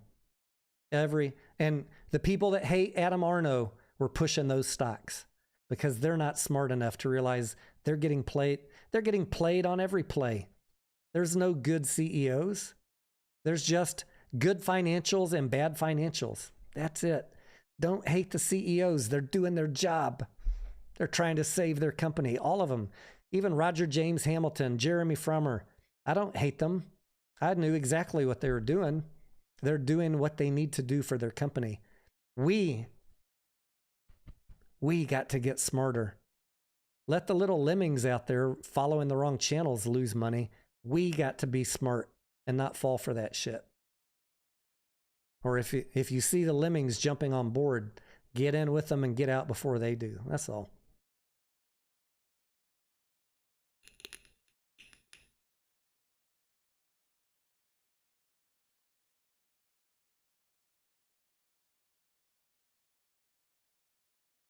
Titan says, Tony has a good wife. I think, I talked to her when she came home, Titan. She was wiped out, tired from work. She went to sleep early, like 7. By the time I get done live streaming and go in there, she's going to be ready to wake up and talk for 2 hours. It happens every time I finish a midnight live stream, and she's like, don't you want to stay up and hang out? I'm like, I'm trying to get up at 5 in the morning, but yeah, if I'm not tired, we'll watch a movie or just chit chat. I did my time with her when she got home, and how's your day? How you doing? All the good stuff.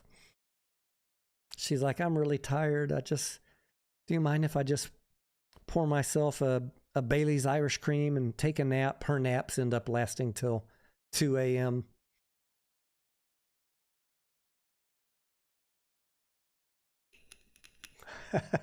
Blazing. Did I say that wrong? Lord, forgive me. I did my time. I was just saying a couple days ago with you guys on the weekend, like I need to get better at I didn't live stream last night. She had all my time last night. So there is that.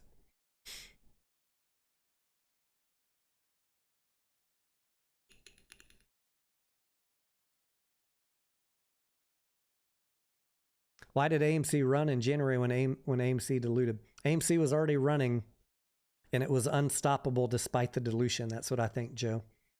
Every time a stock runs, if they got shares, any company is going to dilute. That is chapter 1 in the CEO handbook. It's the very first thing that I cover in that comedy video. And they sold into the run up, and that was easy money times. You know, the government was handing out money. People were hyped about GameStop. AMC just steamrolled right over that shit. The retail steamed right over that dilution. So that was lucky. The company got lucky. We just steamed, and retail got lucky. We steamrolled right through it. But oh man, we got big dilution coming up later this year. Stephen, just another ape, when he met with Adam Aaron, got the impression from Adam in Vegas a couple days ago that it's not going to be big dilution. It's just going to be enough. And I'm going to cross my fingers and hope that is valid. If it's just enough, we could survive. We could survive August without obliterating the price. Or it might get obliterated for, a short term, but once Wall Street knows that the company has enough cash to last into next year, and the movie industry is still recovering, it's not a great position to be short on, honestly. That's why these fucking shillburgers are working so hard right now to scare you out of the play.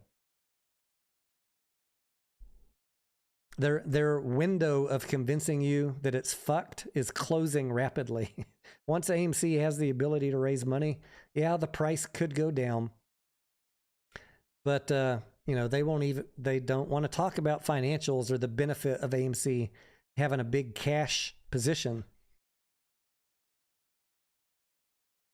I can only do so much. I can't tell you what the price is going to do. We've already talked about the potential negative impact of dilution. I'm not oblivious to facts, but none of us know exactly what's going to happen. And if it drops, I've got cash. I hope you have a little bit too.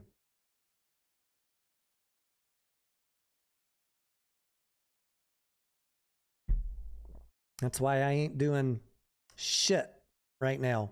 Watching, waiting, hoping for a little pop up here or there. I got a little extra ape I'll dump if it pops to $3. Let the rest ride into the conversion, and then roll the dice. I mean, I've been rolling the dice for 2 years. I know 2024 is going to be better than 2023. And if that settlement is done, we sure as hell ain't going bankrupt.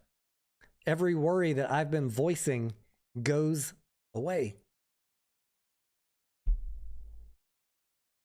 You'll see me saying, hold my balls, bullish as fuck.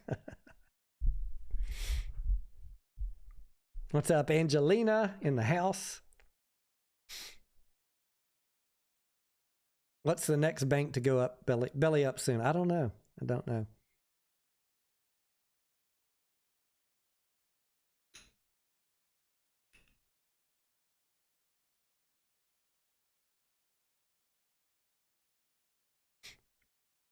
Philip says, if we wind up making a profit in Q2, I'm confident we will bump up and may get lucky and dilute at a higher price. That would be the dream, my friend, right?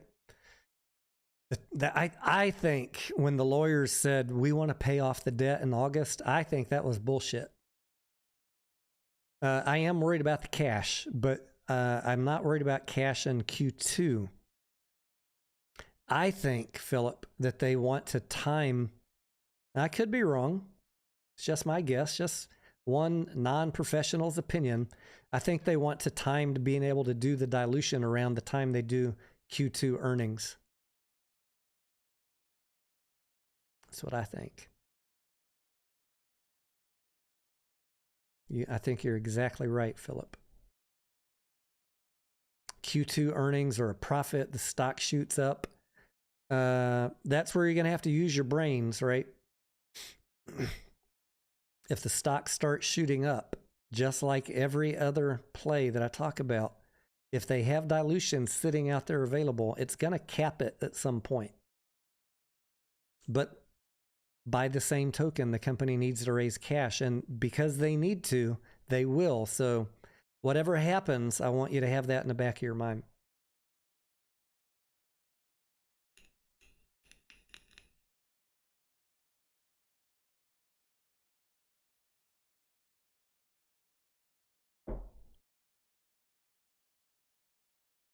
at the end of the day, whatever happens, happens. And I think 2024 is going to be better than 2023 for the industry, for this company, for the EPS that we see. I can't predict the future. This is just my guess based on industry predictions. And if we have that plus cash in the bank, it's going to be tough to suppress the price. They'll still be beating the drum. Yeah, but you still got $5 billion in debt. Okay, but if we can rack up quarterly profits every year, the debt becomes less of a concern. They'll just roll the debt. When 2026 comes around and that big payment is due, they'll refinance it and they'll hope that interest rates are lower by then. And they'll start working it down. He's been working it down. But he also had backlogged lease payments he's been working down for the last 2 years too. You guys know that, right? All those leases that were forgiven didn't get forgiven like they went away. It piled up and they've been paying it off. We're almost done paying that off. Then what's that money going to go to? Paying down the debt. It's hard for me to tell you a bad story if we can make it to 2024. Is it the best? Is it like a company that has got a completely solid balance sheet? No, but it's not as doom and gloom as the shorts are making you think.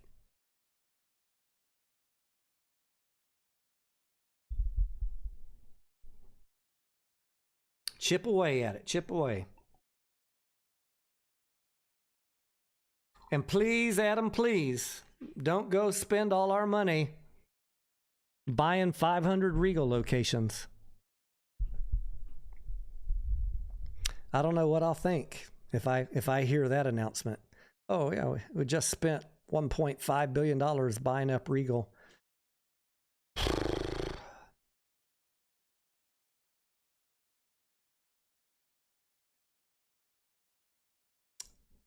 You got 90 days to show me that paid off. Maybe 180.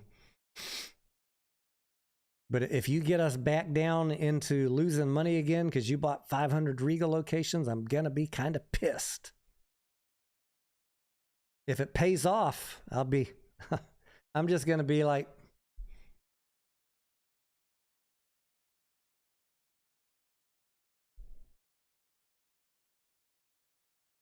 Angelina, what do I think about Tesla and longevity? I think Tesla is overpriced. Angelina, I like Elon Musk. I like the company. I like the technology. I like everything that he's doing, but I think it's overpriced. I think, in the long term, it's going to come down. And if you get in at a good price, it's always going to be a solid company. I'm not talking bad about the company. I'm saying the price that stockholders are willing to pay for it right now is too high. That's all. Why do I like Elon? Just from a execution standpoint, he makes things happen, and he's always pushing the envelope. He's pushing the envelope dangerously, right? With outer space and Twitter, like he's always running the edge of fucking bankrupting everything. But I like that entrepreneurial spirit, and he always has a way of making it work out. He believes in himself. Will it work out? I don't know. He could go up in flames. He could bankrupt everything with one bad cycle. But I admire that grit and that determination. The stock price right now, when I say the price is too high, that is not any judgment on Tesla or Elon Musk. That's just a judgment on people willing to pay too much for it. What did Tom Nash say, Angelina?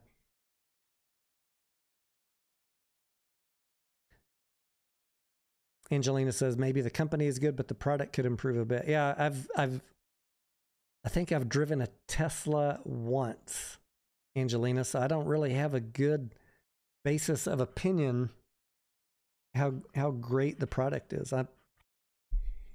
I just look at, are they selling more and are they able to capture a decent profit? That's it.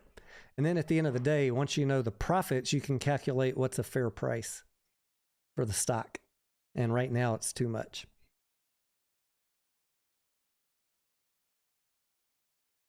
But by the same token, people paid too much for Amazon for a long time. So I don't know. A car business is a car business. It's not transformational like Amazon was. I just don't see Tesla being 90% of the market like Amazon became.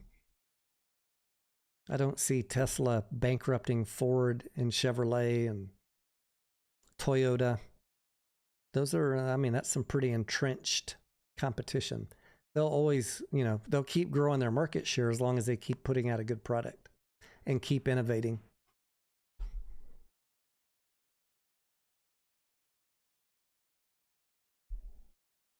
They are putting pressure on the other EV companies. Absolutely. I don't think that's an accident.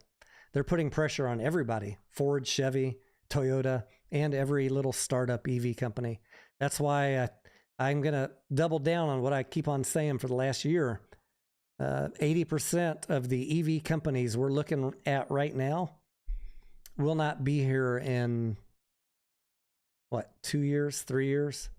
They'll be bankrupt or bought out or taken private because there's just too much pressure from big guys that are making money. Tesla, Ford, Toyota, Chevy.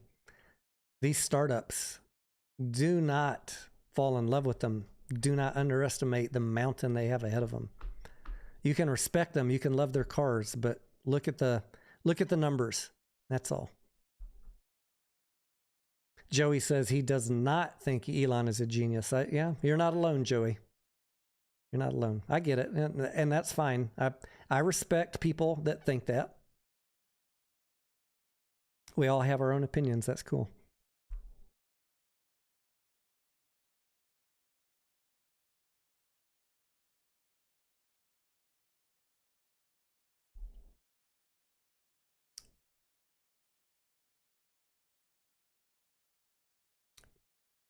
Angelina says, I told the people in the chat, calm all the way down because hybrid maybe, but I'm a NASCAR girl at heart. Oh yeah, Angelina.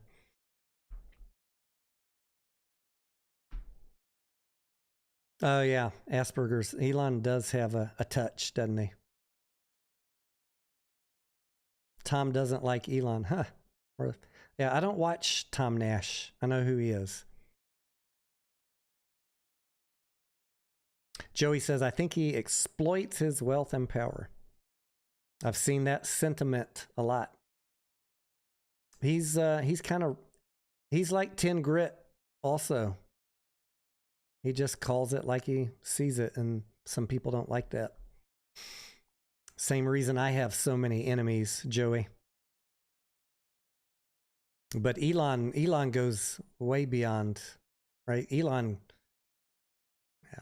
he makes me look like a choir boy.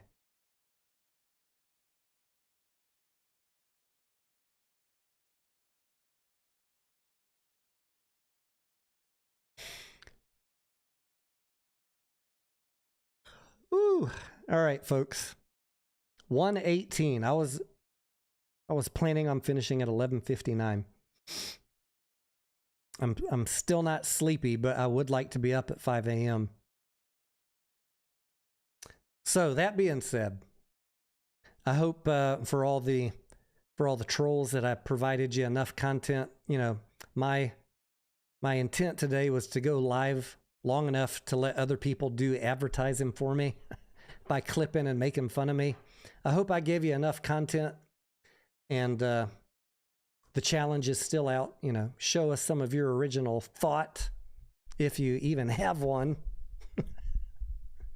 In the meantime, to all of you who support this channel, who support the voice of truth, fact, and the Church of Fundamentals, I love you. You are all the real OGs. Members of the channel, thank you for your support. Hit that join button, guys. If you do support the channel, the Discord is free. For those of you in the Discord, I will see you whatever time I wake up tomorrow, be it 5 a.m., 7 a.m., or 8:30 a.m. As soon as I'm up, you know I will be in there hanging out with you. And my goal is 5 or 5:30. So peace out, family. We will see you on the next one.